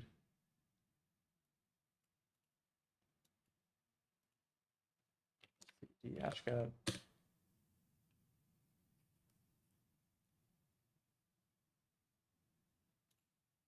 Notepad. Actually, I guess I'm gonna try this in Kali, just because I'm curious to see. No John hash.text. And it would be fun to do, but also illegal. So no thanks. Yep, precisely. Okay, so we have John's hash, hashcat -m. This is NTLMv2. I think this is 5600. I'm gonna just fact check this. Yeah, Gandu, I'm going to explain it in just a second. So I'm gonna let this start cracking, and then while it's cracking, I'll explain it. 5600. Oh, it is 50. I'm actually a beast for that. Holy cow. Very humble. John hash.text, and then user share with you.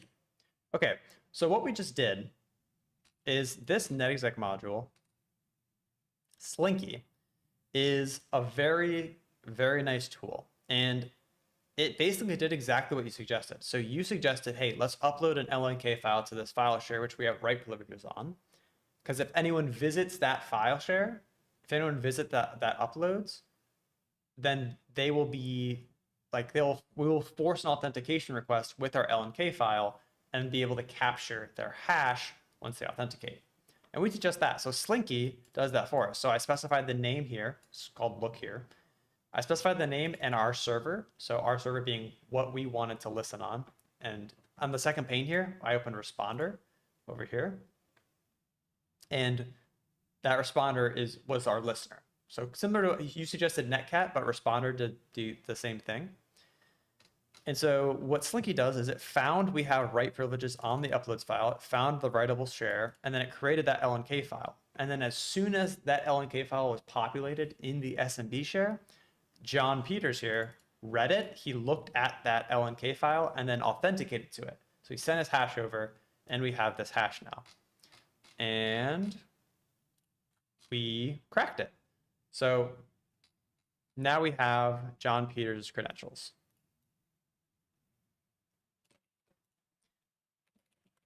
Did that make sense? Let me know if that did not make sense, because I will try to explain it again if it didn't.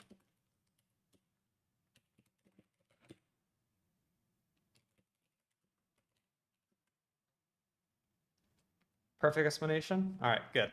Glad you understand. Because yeah, that was a little... I didn't do that without explanation, so I kind of just went into it. My hacking genes took over or something. So I'm glad that made sense. Yeah, LNK file attacks are one of my favorite. I always love LNK file attacks because my first box is kind of revolved around it. So very nice. All right, netexec. Once again, we're going to look at, I think SMB is going to be the way forward here. I think we're going to have access to that other share, whatever it was called.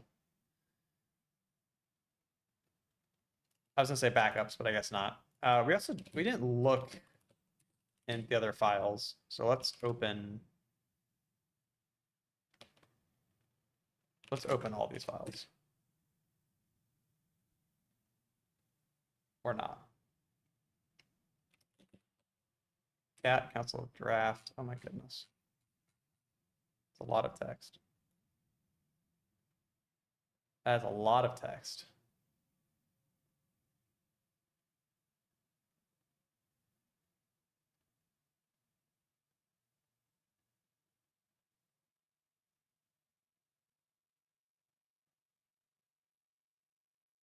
I'm not reading all that,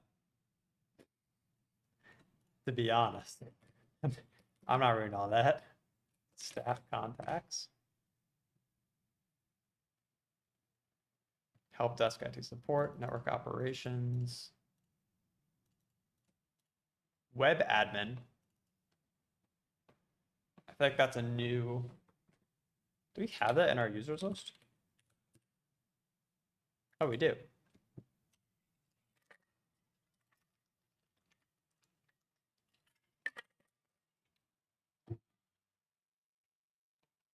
Okay.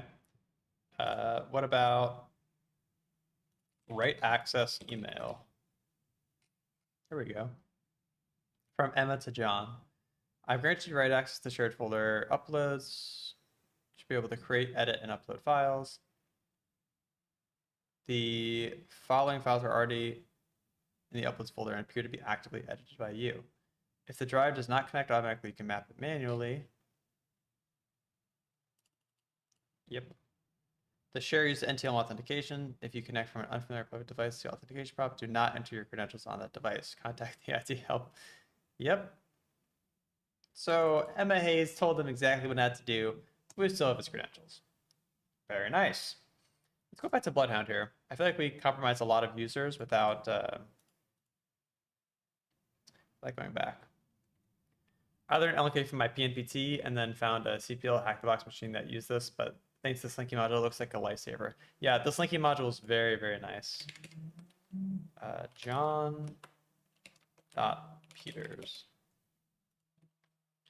Shouldn't we password spray all the new usernames and passwords? We could, but I feel like we're on a roll right now with where we're at. And John Peters has this. So looks like we're doing pretty good. I like the library MS one because if it works by just listing the file in the Explorer. Yeah, I learned the library MS from OSCP. OSCP had a good, really detailed module on that. So we have our three users here that we have generic write on. And I'm trying to remember who these people are. Let's look at contacts again. Let's go over back here. Cat staff contacts. So Nina, we have Maria, Paul, and Nina. Nina is Paul. Okay, they're all just like staff. They don't have anything too special. No roles. But yeah, let's see what we can do here. So generic write is pretty much, yeah, like you said, Gandu, full control. So we can read the ability to write any non-protected attributes on the target object, including members for a group and service SBNs for users. So we can do targeted Kerberos, or we can do shadow credentials with PyWhisker. So for these three users, I'm going to try targeted Kerberos first and see if we can get any creds that way. So let's do, I don't even know where my targeted Kerberos is. Locate targeted Kerberos.py.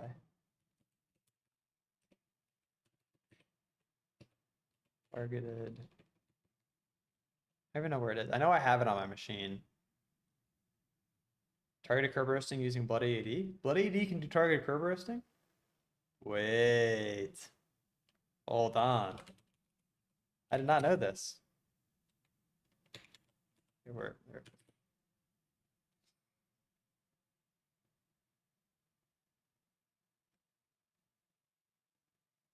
Kunal, thank you for following. I appreciate it. On how do I... Gandu, how do I do targeted Kerberosting with Bloody AD? I did a box once, which I never released, that used library MS and bad successor. I remember there was a hack the box machine, I don't know how long ago, but there's a hack box machine that used bad successor, and gosh, it was confusing for me. I can barely hear you in YouTube. Is something wrong? I hope not. Let me. I think I'm okay. I'm watching it back. I think I'm okay. Is anyone else having problems with the YouTube audio? Like Gandu, can you hear me fine? I can turn me up a little bit here. I'll turn me up a little bit. You should be able to hear me a little better. But Gandu, can you hear me fine? Hacker Recipes has the syntax. Okay, let's search that up. I can hear you perfectly all right. Yeah, I don't know then. I don't know. Oh man, my machine's breaking. There we go. Hacker Recipes Bloody AD targeted Kerberos.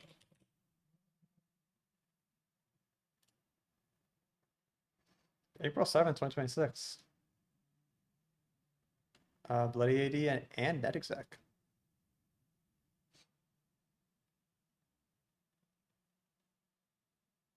Oh, wait, netexec can do this.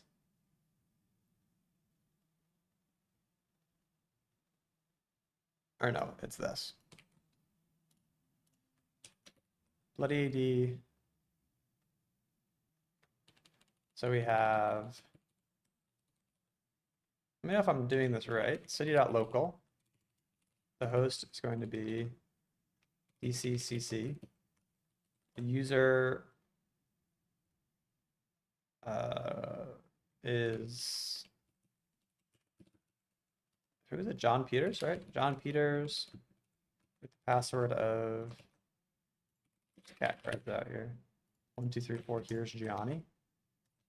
Set object, and our target is going to be Maria.clerk to start. Maria.clerk. SPN, HTTP, anything. I think that is okay. Let's see if this works. Has been updated. Now what? Oh, we add the SPN and then we get it. Okay, let's do that for all of them then. Maria Clerk, I understand. Maria Clerk, Paul.Roberts. Paul.Roberts. Oops. Constraint violation.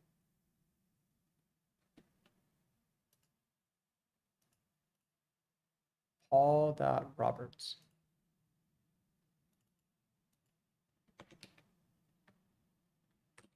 That's interesting that doesn't work. Let's try our other user here, Nina.Soto.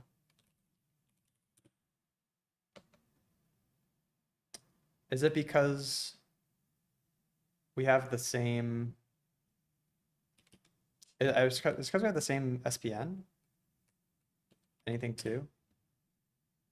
Yeah, okay, I understand. Nina, 3. So now we go back to netexec, LDAP. netexec, LDAP, DCCC, city.local. I always forget. -u, John Peters, and then -- Kerberosting. I'm gonna do targeted.text. See if this works. All right, very nice. So we have our hashes here. I'm going to, I guess I can just throw this into hashcat. I'll just do it here. Why not? Hashcat-m 13100 for Kerberosting, and then targeted.text and user share with this Rocky. All right, let that run.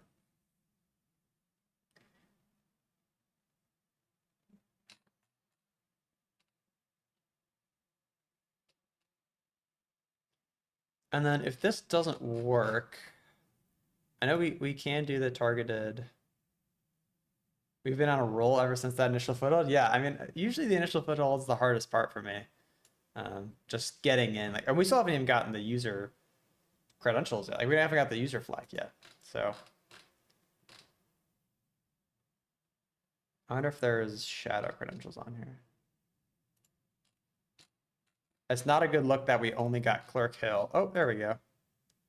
So there's another one. We got 2, or I guess we only got 1 from Maria. Maria.clerk. We got Nina as well. Oh gosh. So we got Clerk John, which we already had. We have Maria. So nano reds. Maria dot clerk. And then we also got Nina.Soto. And that was 1, 2, 3, Nina, 3, 2. All right. So now we can go back to Bloodhound. Say we have compromised. I guess I should upload Bloodhound here, or update Bloodhound. Yeah, we have actually been flying through this box, though I don't I don't have the user flag yet, so I guess we haven't been flying, but this has been really fun. We definitely struggled for the foothold, but we are we're going pretty steadily now.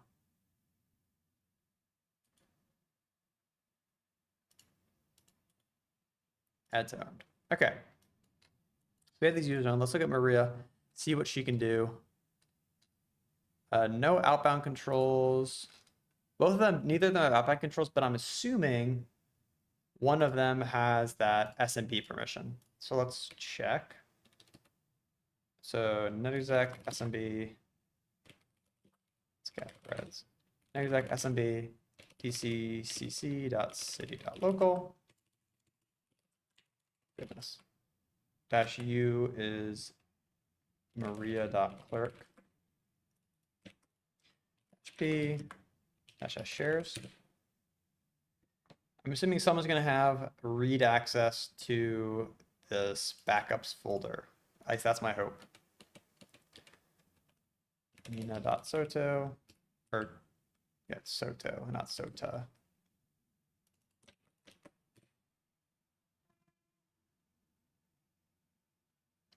And yes, my intuition is correct. We have read access on the backup folder. Very nice. All right, let's SMB client into there, or CD, or make their SMB uploads, or SMB backup rather. SMB backup. And then SMB client. All right, grab our IP here. Backup. Backups. And -u. Our user here. All right.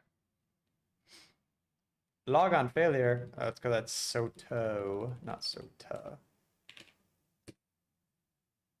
And we're in. We have two directories, document backups and user profile backups. Let's see documents first. We have staff contacts and city official records. Let's just get both of these. And then CD into user profile backups, which I think will be very interesting.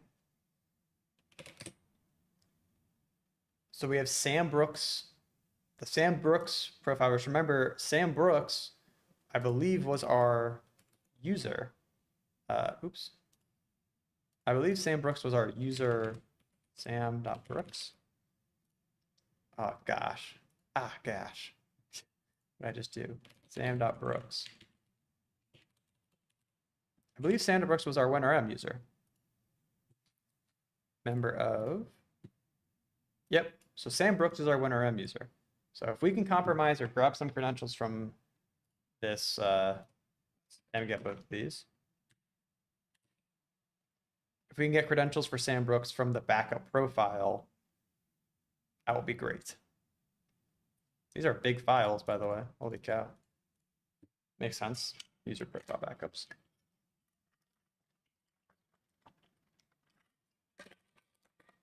Man, we've been on a roll. Very nice. Goodness, I've been streaming for 2 hours. Wow. Has not felt that long. It has not felt that long at all. Yeah, this has been a super fun box. Hopefully you guys have enjoyed it as much as I have. I know there's been a few hiccups, but that's all right. I don't know how to open this file, to be completely honest. I don't know how to...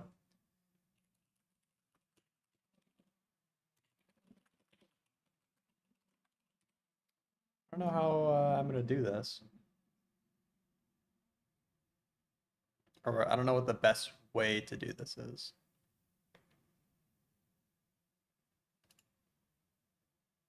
Extract to open or extract a .wim tools. I've had mad fun, but I think we could go back to Ghidra again with the backup files. They could be DB files. Those Windows imaging files. Looks like we can do it with Wim tools. So Wim info. Okay, let's install Wim tools here. Sudo apt install Wim tools.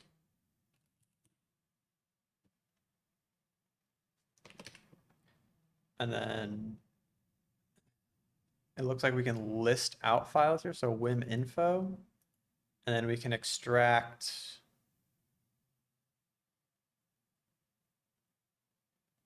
We can extract it.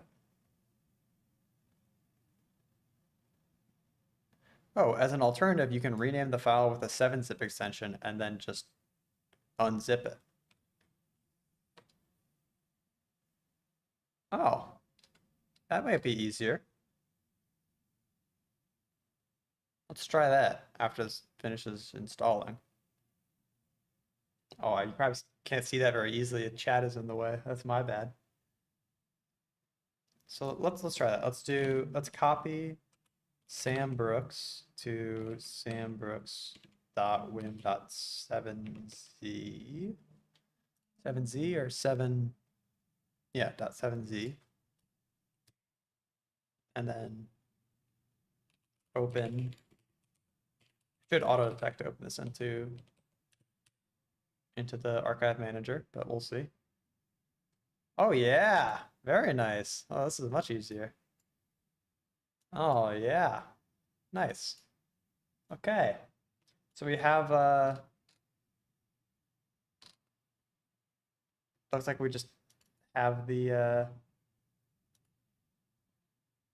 the desktop or the user profile for Sam. And let's look at this email here. See if we can open this. We may have to unzip it first. Let's see. Notice, web admin account moved to quarantine. Hi Sam, this is to inform you that the web admin account has been moved to the quarantine organizational unit following security concerns identified after recent activity. The web server has ASP.NET enabled, and file uploads of ASPX pages are possible. In combination with the web admin account, the security scenario that could be used to escalate privileges to perform unauthorized actions. No production impact has been confirmed, but the account has been isolated for forensic review as a precautionary measure. If you require any temporary access or need updates regarding the investigation, please contact Emma Hayes for coordination and approval. Regards, Administrator. This is very interesting. I guess you guys can't see this. Let me move this down. This is very interesting.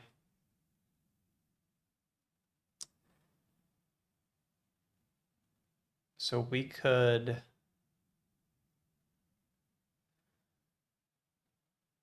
The web server has ASP.NET enabled, and file uploads of .aspx pages are possible. In combination with the web admin account, this creates a scenario which could be used to escalate privileges or perform unauthorized actions. I don't know exactly how that's possible, but that's very good to know.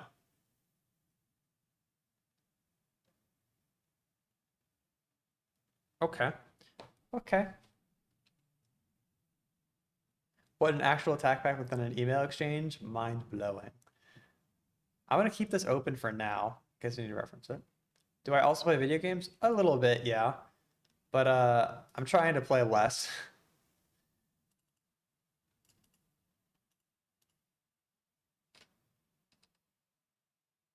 Yeah, I do play some games on the side. Local, Microsoft, Windows. I'm looking for PowerShell history here. PowerShell. I think this is what I'm looking for. Shell.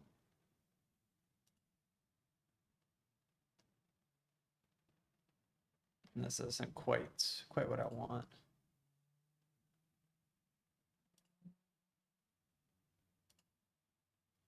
Maybe it's in roaming. Roaming, Microsoft, Windows. Start menu, programs. Windows PowerShell? No, this is not it.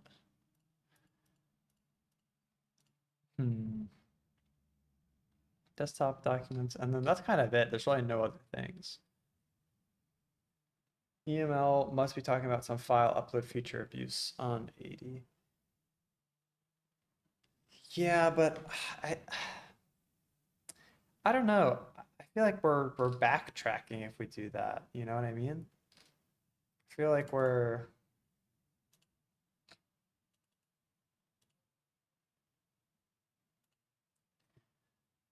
I feel like we'd be like going back to the web server doesn't make sense. Like maybe there's like an internal web server running, but I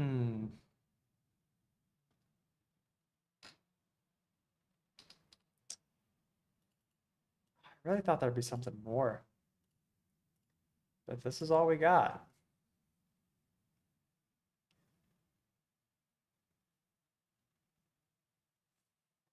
I don't know what this reference is. Like CHG web bad? I don't know what that reference means, but hmm.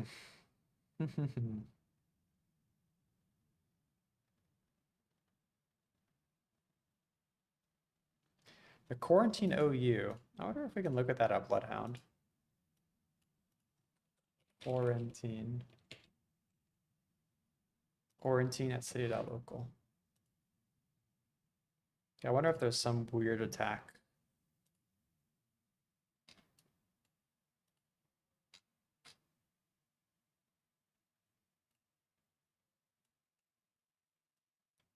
You know that Emma Hayes has generic right over web admin.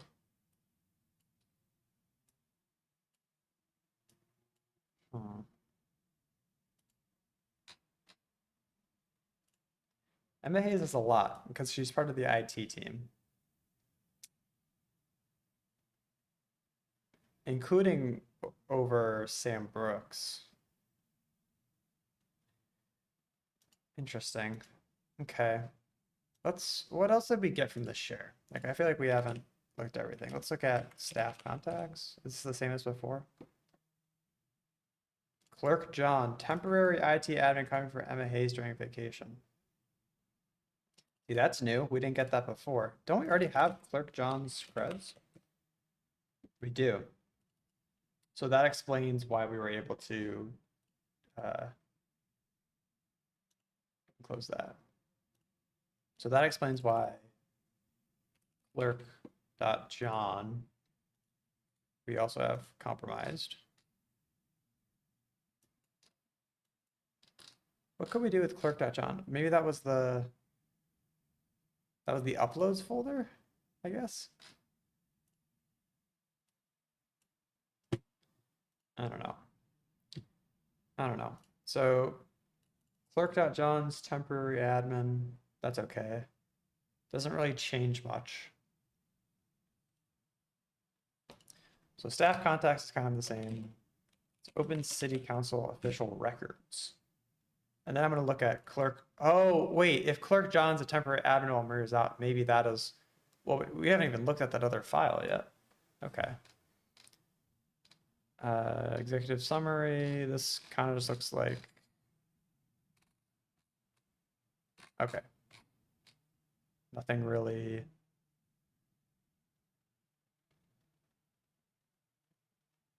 IT services reported ongoing migration of legacy systems to secure internal infrastructure. It's a good time to do a pen test, I'll say that. Let's look at copy clerk.john over to a 7-zip. And then open that file.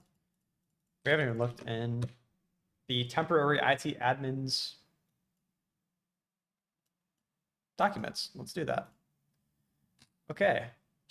So we have, this is an interesting folder name. App data contacts, desktop. Here we go. Another email. Here we go. I'm gonna move chat for now, just so I can so we can see this email together. Temporary access. Hi John, quick it's up while I'm on vacation. You may use my account to handle urgent IT tests. I'll share the credentials with you via our approved channel. Please store them in Windows Credential Manager and use them from there. Dpoppy note.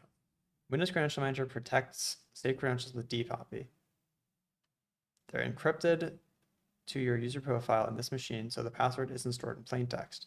Still treat as sensitive accounts with local system domain admin privileges can technically recover dpoppy protected secrets, so only use untrusted machines. Please zoom in. I got you. When I'm back, on my return, please remove the store credentials from Credential Manager. As discussed, your temporary membership in the remote management group will be revoked after my vacation. Use the account only for work-related actions. Don't save the password anywhere else or forward it. Log off when finished and avoid keeping interactive sessions open. Okay, so to me, this is a huge red flag. This is a huge red flag saying that one of these things is going to be true. So John here, John Clerk, John Clerk.John. Clerk.John is either not going to remove dpoppy. Clerk.John is not going to remove dpoppy. Clerk.John is, we do know that he's removed from the WinRM group, so that's true. He's not going to remove it from the credential manager, or he's going to save it somewhere else. That's the current theory. That's the current working theory. Bro, your eyes are super cute. Hey, I appreciate that. I'm glad you find them cute. My pleasure, I suppose. But anywho, this is a huge red flag. Let's keep looking here, because I have to think we find these credentials somewhere.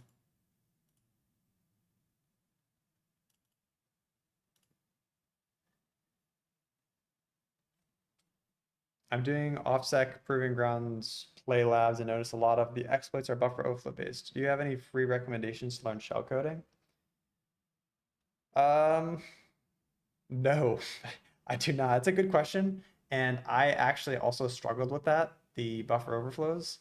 I just used the, well, I was doing the OffSec Pen 200 course. So they teach the buffer overflows there.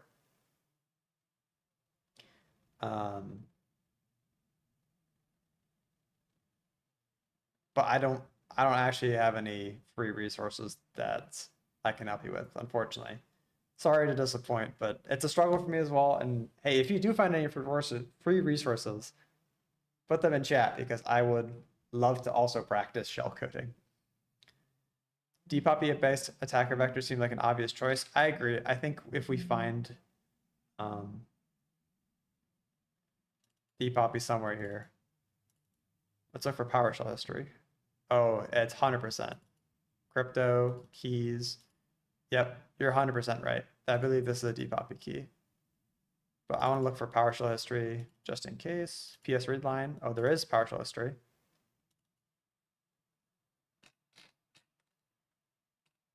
Yep, there it is. Let's go. Let's go. That's awesome. We are, we have Emma Hayes' passwords. Awesome. Just completely in plain text here. Very, very nice. Awesome. Let's see if it works though. This could be old. So netexec smb dc cc dot city dot local dash u emma dot hayes dash p. Please authenticate. It's loading. Yes. Let's go. Let's go. That is awesome. I think Depopy would have worked as well. Gandu, I think we're on the same wavelength there. I wanted to finish the 65 Proving Grounds play before committing to the Pen 200 course. Thanks, though. Yeah, that's a good idea. Though I will say, the Pen 200 course is super detailed, and the challenge labs that are in there are really good at prepping you for the exam. I have a friend who did all the Proving Grounds labs as well. Um, and it's definitely a grind, but I'd say that the course and the challenge labs are a lot closer to what you're going to see on the exam than the proving grounds boxes. So that's what I'll say about that. But good luck if you do decide to take the OSCP. Good luck. Sorry I could not help on the shell coding run of things.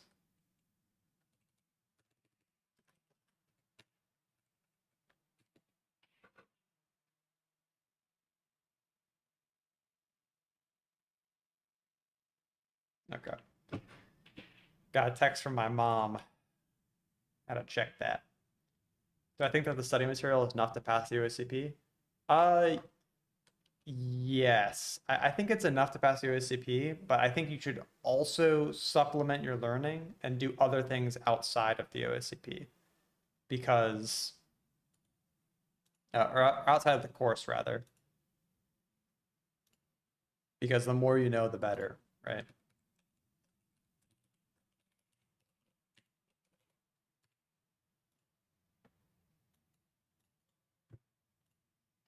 But I think the course itself is quite good and quite detailed. I'm gonna move my chat. Oh, back up here.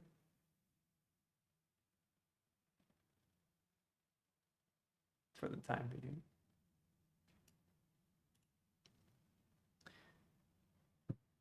And then as we saw earlier, we have all these right DACL privileges. And the one we're interested in is Sam Brooks because we know Sam Brooks is our WinRM user. So let's see how we can abuse that. DACL on Sam Brooks, any permission I want. Oh, nice. Generic all. Target Kerberost, force change password. Oh, can we just force change password?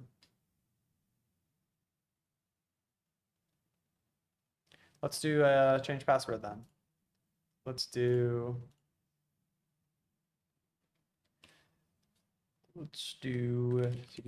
back out bloody AD.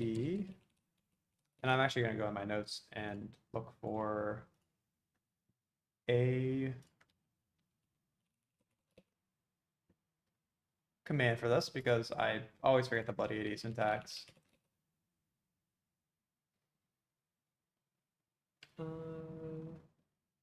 All right.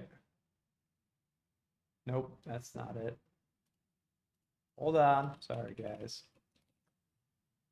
Let me find the right command. Bloody AD. Here we go. This looks promising. All right. This is here we go. Host pc.cc.city.local. Domain is city.local.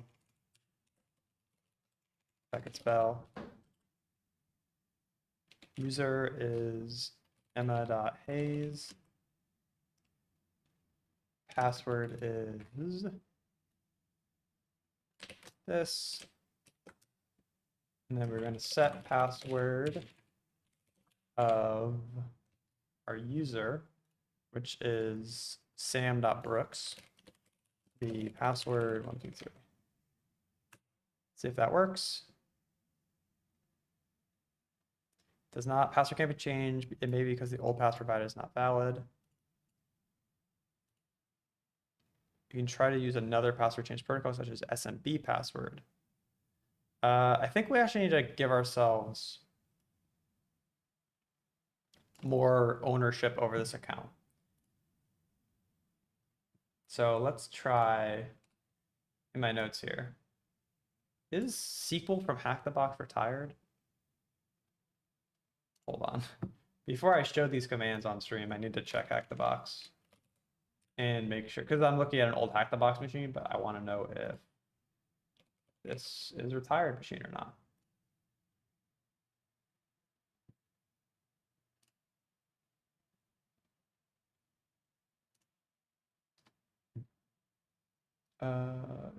Machines, active machines. It is not, I don't think.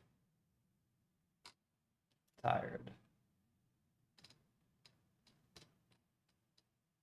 Okay, we're good. We're good. I'm gonna copy paste these commands over. Okay, these are the commands I'm looking at. I can flip back check now. Can you tell what difference / quirks do the proving grounds machines have over Hack the Box machines for someone who has no idea of a proving ground but a decent idea with Hack the Box? I'd say that proving grounds machines are a little more. I'd say proving grounds machines are a little easier, and they're a little more straightforward. Hack the Box, you can kind of like. I'd say that you can. You're always going to learn something new about like a protocol or a service, or like there's going to be some obscure path. But with proving grounds, I feel like they're a little more straightforward. But I didn't play a ton of proving grounds, so take that with a grain of salt. I'm not super familiar with them. Can I please explain service account and domain account? What's the difference? So it kind of depends, but they can kind of be one and the same. So a service account it can be a domain account that is made to do a service. So like in this box, for example, I don't know how long you've been in the stream, but if you go back a little earlier, this web admin, this is a service account, but it's also a domain account. Right? It's an account on the domain that's used for a particular service. It's used to manage the web. Here's our creds. This services portal account. This was a service account that is also part of the domain that is used to manage the portal, the login portal.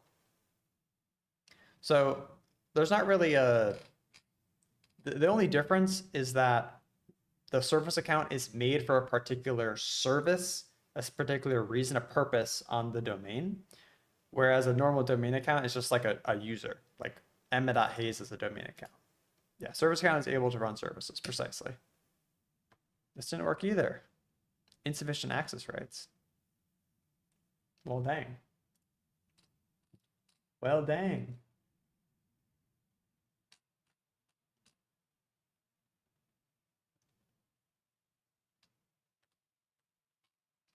Am I doing this right?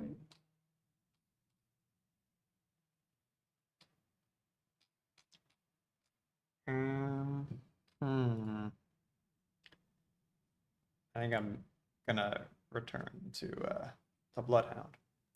Have I read Attacking AD by Denis Isakov? Found to be the single best research out there. I have not read it, but I'll definitely check it out after the stream.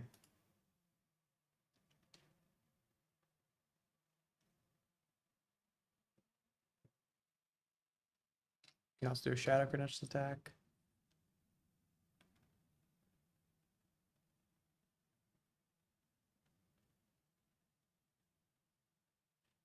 Let's try it through RPC. We may get a different result.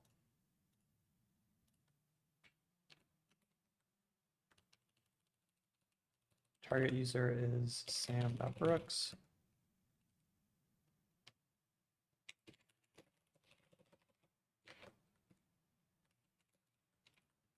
You city.local emma.hayes and our password of this, and then domain controller dccc .city.local. Failed to set password, access denied. I think this is like a two-step process here that I think we have to do. The important distance for a pen tester between service accounts and normal accounts is that service accounts will oftentimes have SPNs, and that's where a lot of attack surfaces arise. Exactly. Exactly what Tifa said. I should learn Mythic C2 framework. I'm learning this and creating custom malware. I do want to learn a C2 framework soon. I haven't gotten the opportunity to, but I definitely want to take a course that teaches a C2 framework.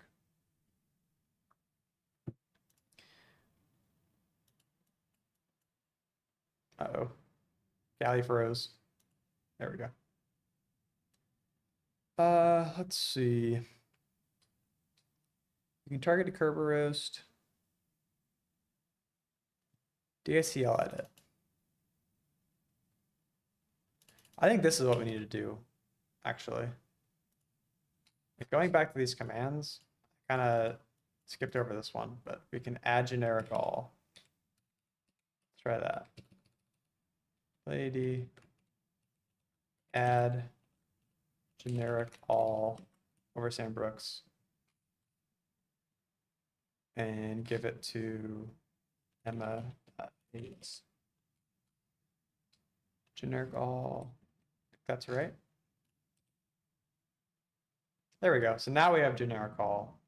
So now we should be able to set the password. Let's try that again. Set the password again. There we go. So all we had to do was just give ourselves generic all. I knew it was a two-step process. I just didn't try it. So now, finally, here, this is a big moment, guys, because I've been working on this box for 2.5 hours nearly. You sam.brooks with the password being password123. Here we go. Account disabled. Bruh. What do you mean the account's disabled? That's such a shame. I was so excited. Ah. Dang it. How do we enable the account?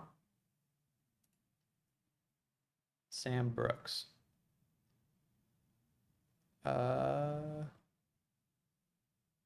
Enabled is false.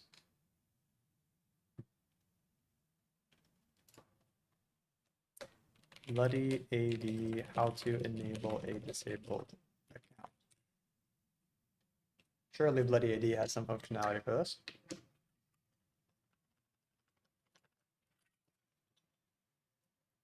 Well, there you go.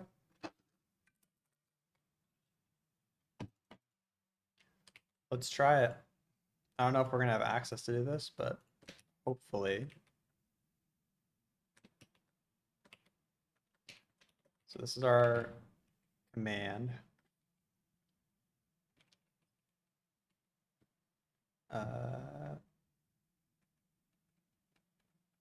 So we want to remove UAC F account disable.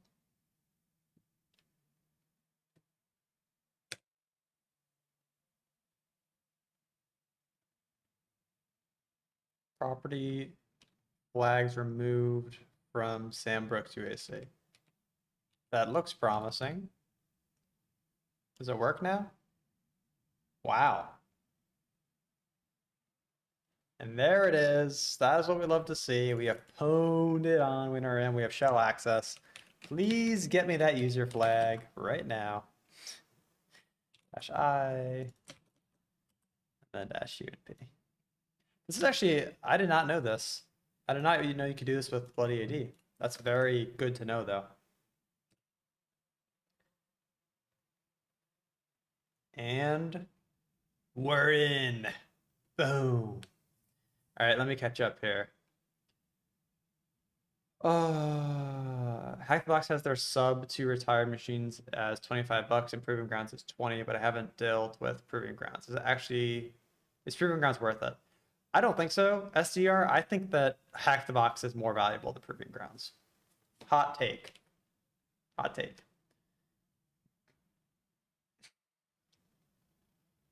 But that's my opinion. I'd prefer Hack the Box over Proving Grounds any day of the week. But that's mainly because I just don't like OffSec. So, am I scared one bit of AI? Leo, I am very scared of AI. I will say. I am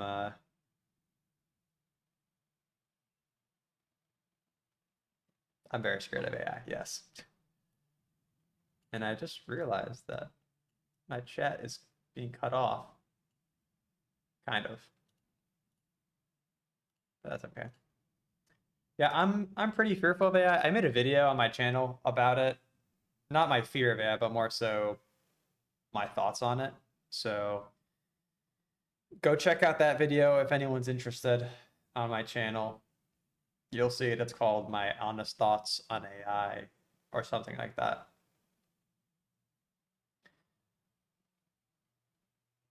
I feel like these 80 stuff, you need more experience, what and how things go, than just do pen test planning and create our own lab instead of, and have I heard of Goad V2? I have heard of Goad V1. I didn't know there was a second one, but yeah, GoAD is kind of the GOAT for AD-based hands-on labs. 100%, I agree with Gandu. Matter starts the creator of this box. Learned so much with this one.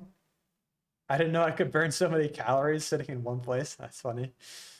Yeah, I agree. The creator of this box did a fantastic job, and we're not even done yet. Like, I think we just got the user flag. CD desktop.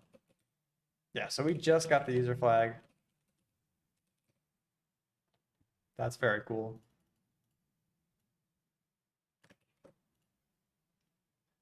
Let me submit that really quick. There we go. One flag submitted.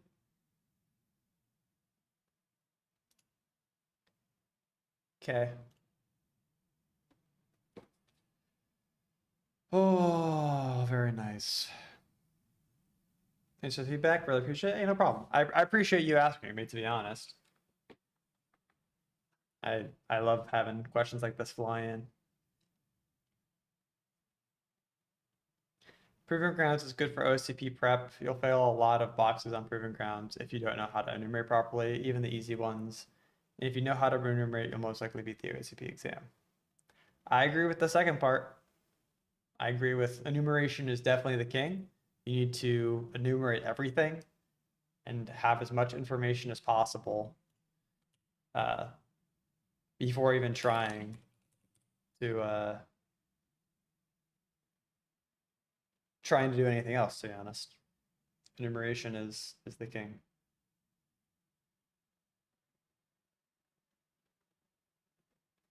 But yeah, I don't have a ton of experience with proving grounds, so I can't give my full opinion, but I have a lot of experience with Hack the Box, and they're incredible.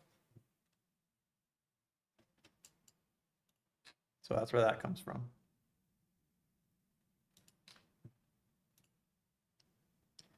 When piece that be and take a breather?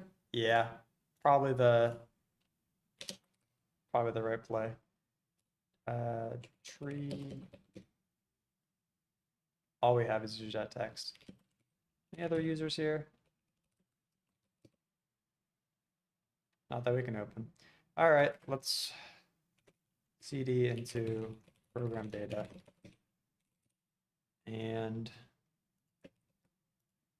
get WinPeas. Python3sm http.server in the peas directory, and then wget http. I forgot my IP.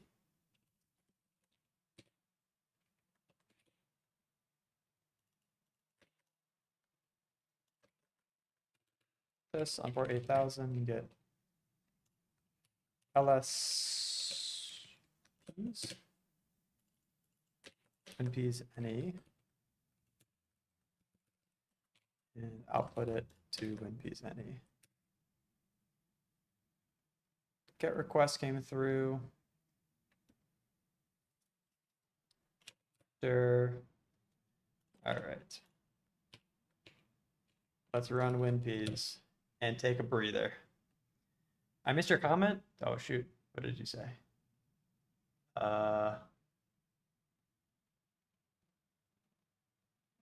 Oh, about good v2. Oh wait, no. I did an actual pen test on an org. I did a lot of OPSEC and initial, but my setup was busted because I blue screened filter, aka I did phishing. Yeah, doing a pen test on a real organization is something I definitely want to do. It's definitely Lauer made fun of me before and said it's a life goal, but it's definitely like the next step for me. I feel like I'm in a good spot to do pretty standard basic pen tests. By no means am I the best pen tester or the smartest or any of that stuff, but I like to think that I'm quite good at it, and I really want to try it on and help real organizations. So reverse engineering, that's awesome that you got to do a real pen test. How exactly did your setup get busted? Like, were you manage to get past that? Like, did you get past the blue screen filter? Like, how did that turn out? I feel like we're leaving us on a cliffhanger here. I haven't hacked the box too advanced for OSCP. It teaches me how to look for things not in scope for OSCP, and because of that, I tried unnecessary things on the exam that cost me time. Because I thought I'm a super hacker, I can do hack the box medium, no problem, and lost focus for the simple things. That's a fair point.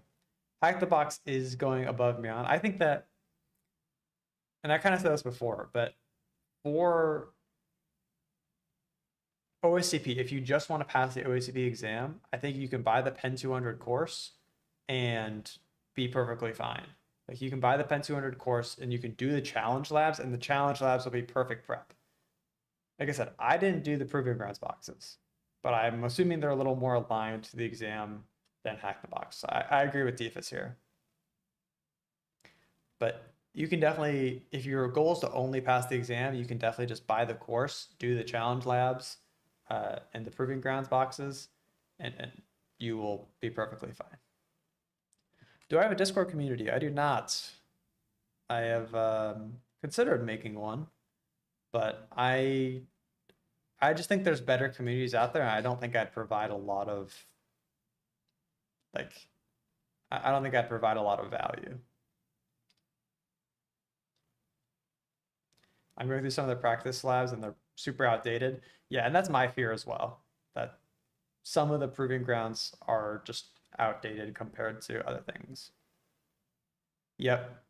And some of the challenge labs are like that as well. Not all of them. Like, a lot of the challenge labs were actually really good and they were updated, but I don't think they update the proving grounds labs, which is why I stayed away from them. All right, we're gonna look through WinPiece here, see if we can see UAC status here. I guess we did disable that. No PowerShell history.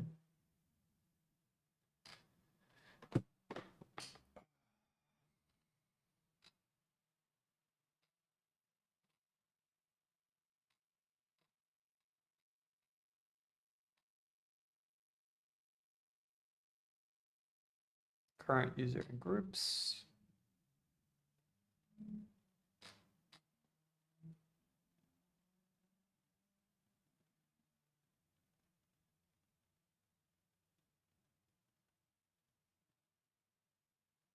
Joni, sorry if I'm saying your name wrong. Thank you for the follow on YouTube. I appreciate it. Did I do Bloodhound data analysis? Yes, we did. So right now we're on the Sam Brooks user, and Sam Brooks is the only user with WinRM, so remote management users. And Sam Brooks can't really do anything else other than WinRM. So that's where we're at currently. We are WinRM'd in the machine into the domain controller, and looking for a privilege escalation. I mean, is it even worth going through them? I'm testing in a month, just going through the TJ Knoll and the other list. Yeah, I would say to look at the challenge labs. I think that challenge labs are the most valuable study tool for me. So if you don't want to do proving grounds anymore, just do the challenge labs, because some of them are a little bit out of scope, but the challenge labs were just so good at getting me in the mindset, especially OSCP A, B, and C. Those are the 3 practice exams before before you can take the exam. And those were so helpful for me. So definitely recommend those. ADPs might have been the better option, but no harm though. Hey, all good. Well, we're not even done yet, so we'll keep going through here. Pre-sequel, good evening to you as well. Hopefully you're doing well. We do have this web admin as well that we haven't looked at particularly closely.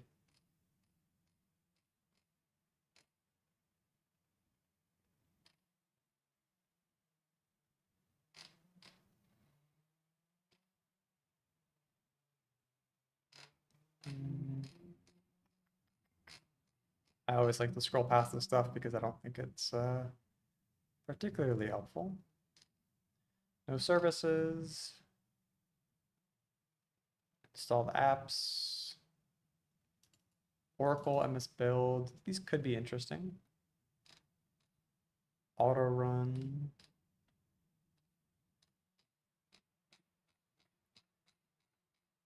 Nothing crazy here.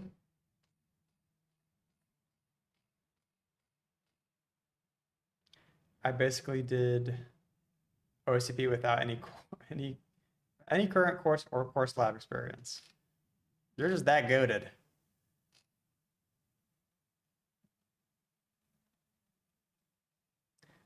And that's just, some people have it, some people don't. I guess I don't have it.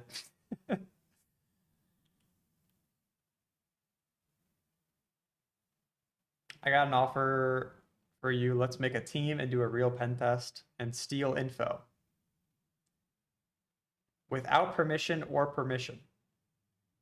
Reverse engineering, I'll be honest, that sounds like we're breaking the law there. I don't know if I'm in. I don't know if I'm in. I may not be not too keen on going to jail. Super excited for the exam. I've been putting it off for too long. Yeah, I mean, good luck. Hopefully, if you watch my videos on the exam, hopefully that they helped.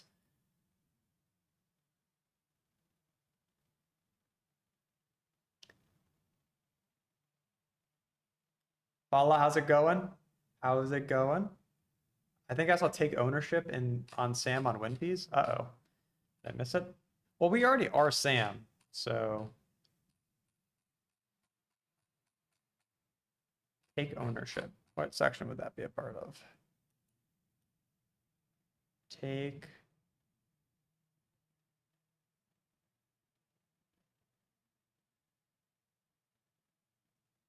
Did I miss it? Computer Fraud and Abuse Act. I already mess up with this. Nice. That is definitely illegal. Yep.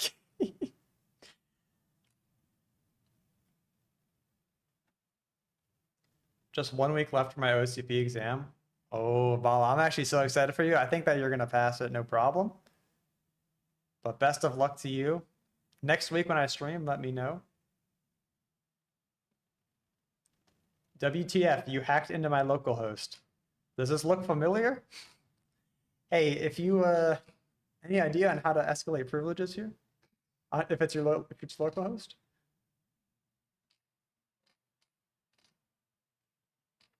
Okay, let's go down to listening interfaces.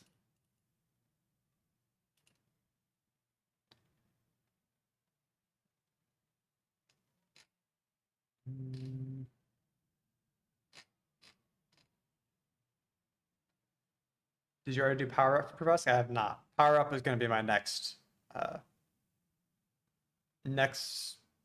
path here after WinPeas. WinPeas is a super bad idea. In a real environment, 100%, because the SOC would be freaking out. 100% agree. Internet connectivity. EC2, I don't think this is relevant. No vaults.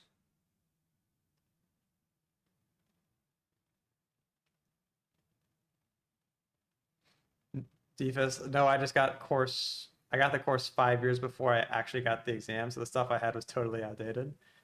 But that was 5 years of work experience and doing CTF, so it's enough for the exam. So not goated, just super slow and chill.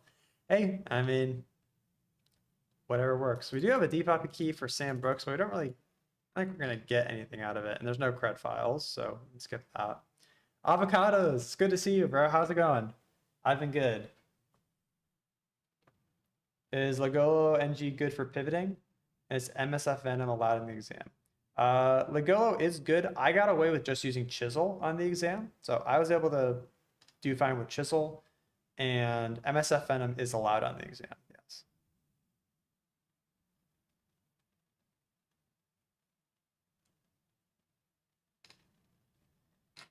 All right, let's keep looking here.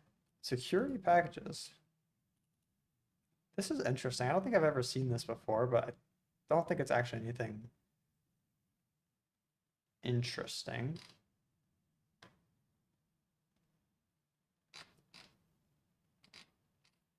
Keep looking here.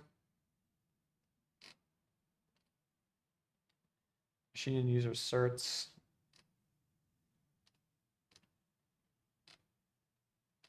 And that's it. Okay, so we didn't find anything out of the blue, which is fine. We can do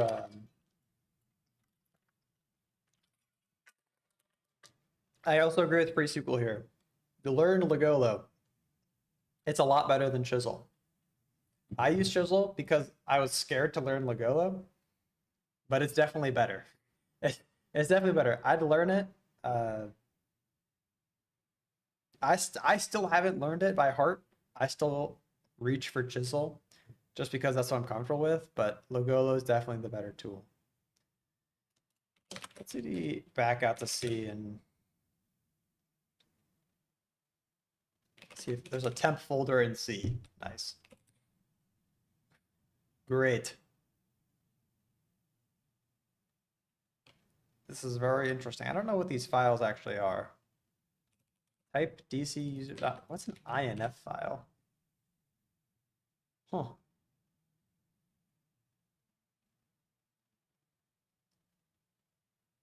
So this is saying what groups, what SIDs have privileges to which groups. Okay. That makes sense. About privs.inf. Same thing. I don't think I'm gonna find anything useful here,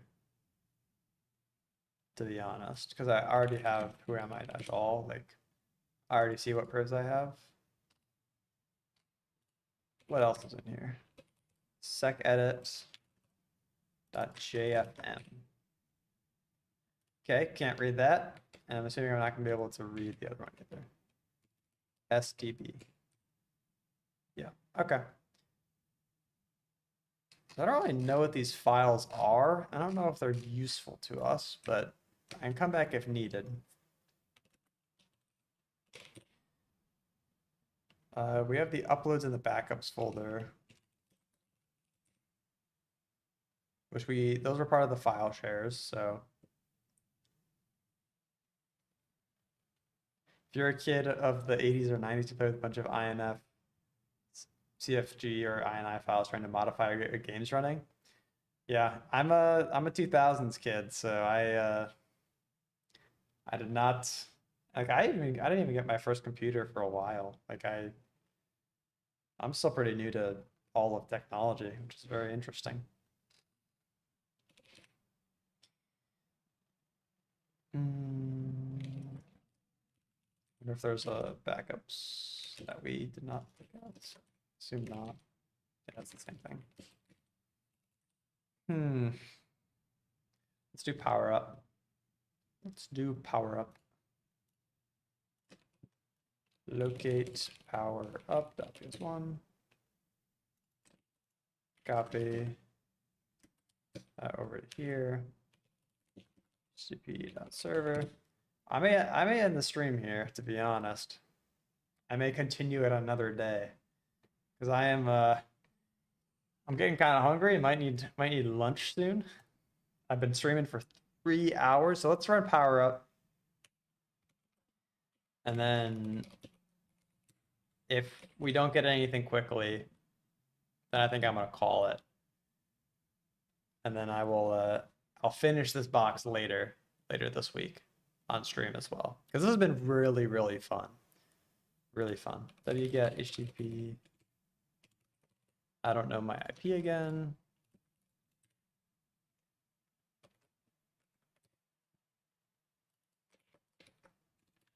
For 8000 power up.ps1. Oops, I need to do an out file. Power up.ps1. And then power up.ps1, I think.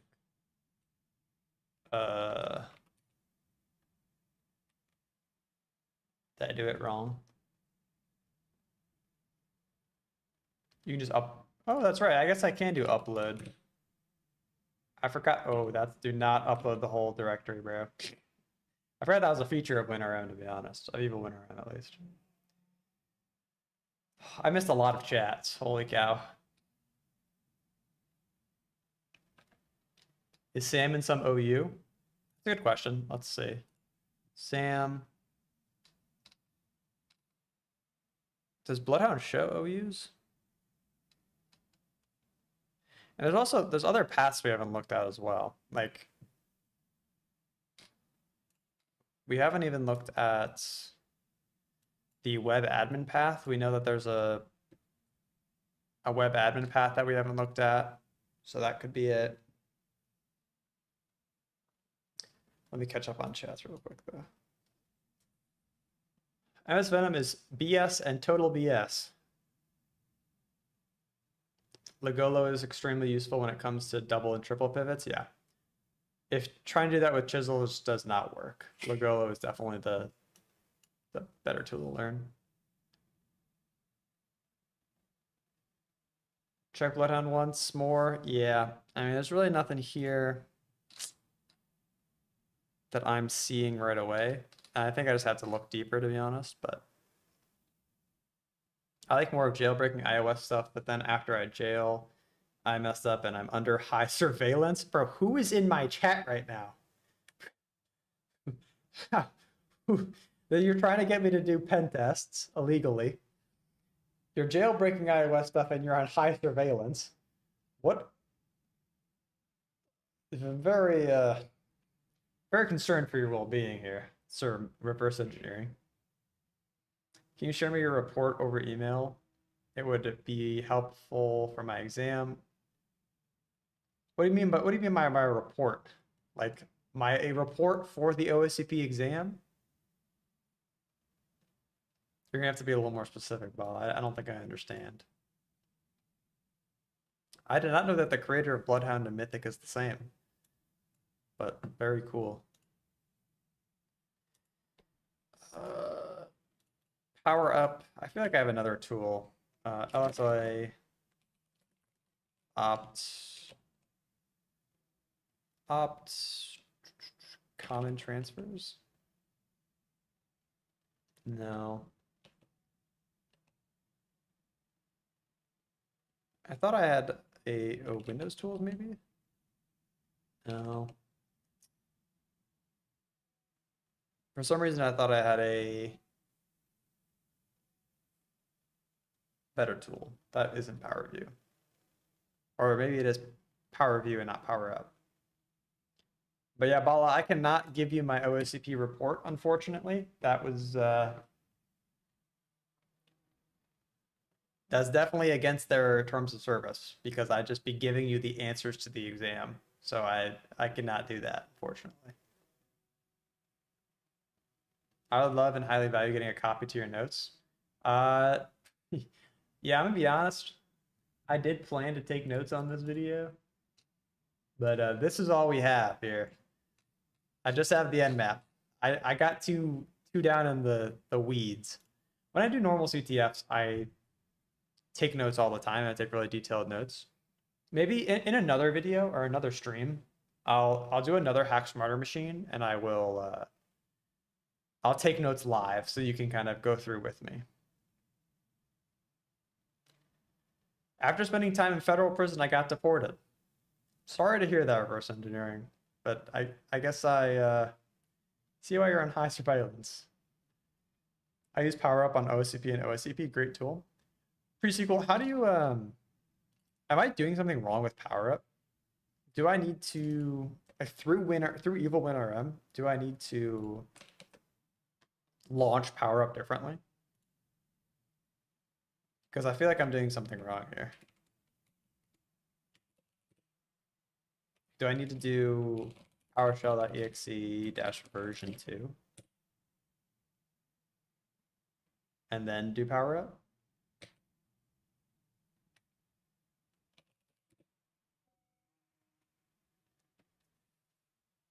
Because I feel like I'm doing something wrong here. I feel like I'm not. Invoke AD kickassery. Nice. You have to get into memory. Isn't that this? The dot slash? Is that not invoking into memory? I haven't used a lot of the like PowerShell prevest tools, to be honest. So I'm very much a noob when it comes to this kind of stuff. So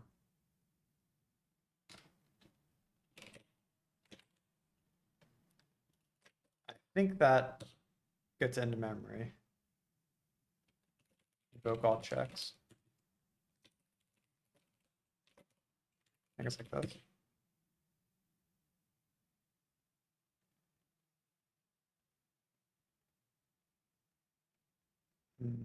Access denied. So it's running, but I'm just getting access denied for everything. Do I have to do like bypass bypass execution or do like some kind of execution bypass?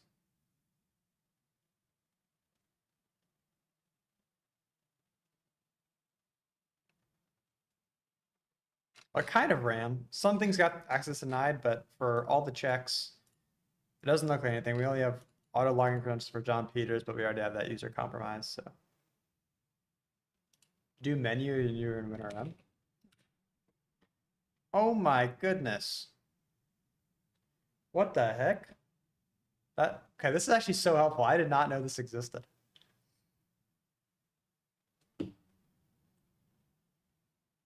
English isn't my first language, so apologies if chat if some of the questions didn't make sense. I mean, I think, I'm gonna be honest, Gandu, I only know English proficiently. And I will say that your English is definitely a lot better than whatever your native language is that I can speak. It's like, what's your native language, Gandu? Yeah, pre-sequel, this is incredibly helpful, to be honest. And I'm not upload, download.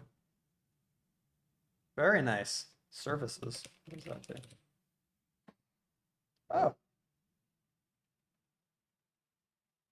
Very cool. Hindi, I'm from India. Yeah, your English is a lot better than my Hindi. I'll say that 10 times out of 10. So don't worry at all about the your English. It's perfectly understandable, and I always get the main idea. Yeah, you know like 5 languages, dude. You're completely fine. All right. I think we're probably at a good stopping point here. We will, for the next stream, want me back over here. For the next stream, we are going to finish this box and we're going to finish this box and then start working on another machine that I'm making. But I know 0 programming languages. It's funny. But yeah, that's going to be it for this stream. Next stream, probably Thursday or Friday later this week, I'm going to finish this machine. So we're going to definitely finish this machine and then work on Duet, which is the machine I'm building for the HackSmarter community and for the HackSmarter labs. So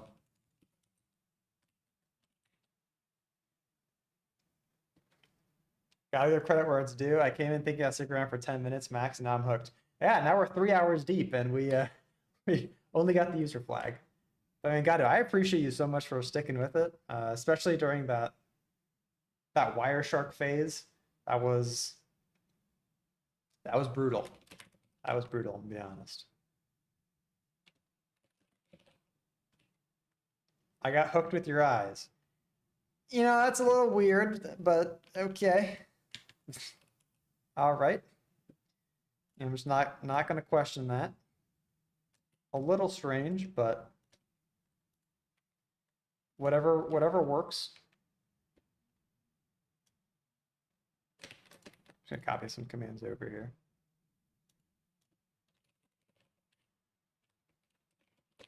Or works. Okay.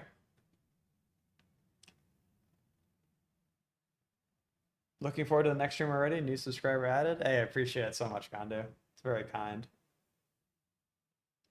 Bala, you love my content. I don't know. I try to make the best content I can, and it's not great by any means. I'm getting better every day. I'm improving every day, but I'm glad that you like it. I'm glad you enjoy it. Cyber Ghost, hello. Welcome to the stream. Unfortunately, you came at a bad time because I'm ending the stream. Defus, if you're still in chat, is there anyone I can raid on Twitch? You always have great raid suggestions. So if there's anyone I can raid, let me know.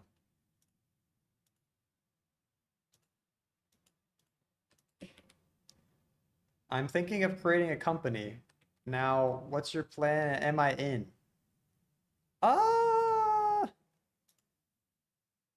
Reverse engineering, I'm gonna be honest, based on the well, let me ask, what company do you have planned here? What's on the docket for this company?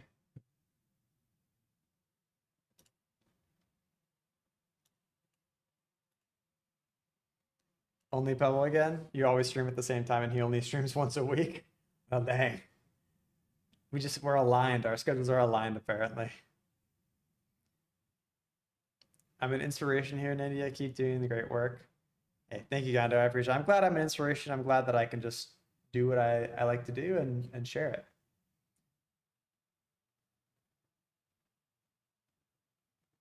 Few idiots are messing around and misusing cybersecurity for their needs, and they say they have completed 8+ CVEs for fake websites.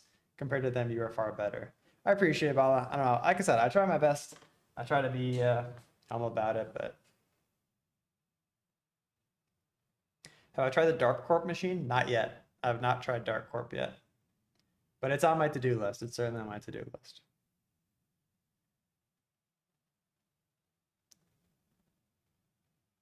Reverse engineering is busy trying to scout hackers on a channel that literally teaches ethical hacking. Dude, take a clue and no one is interested in your illegal business ventures.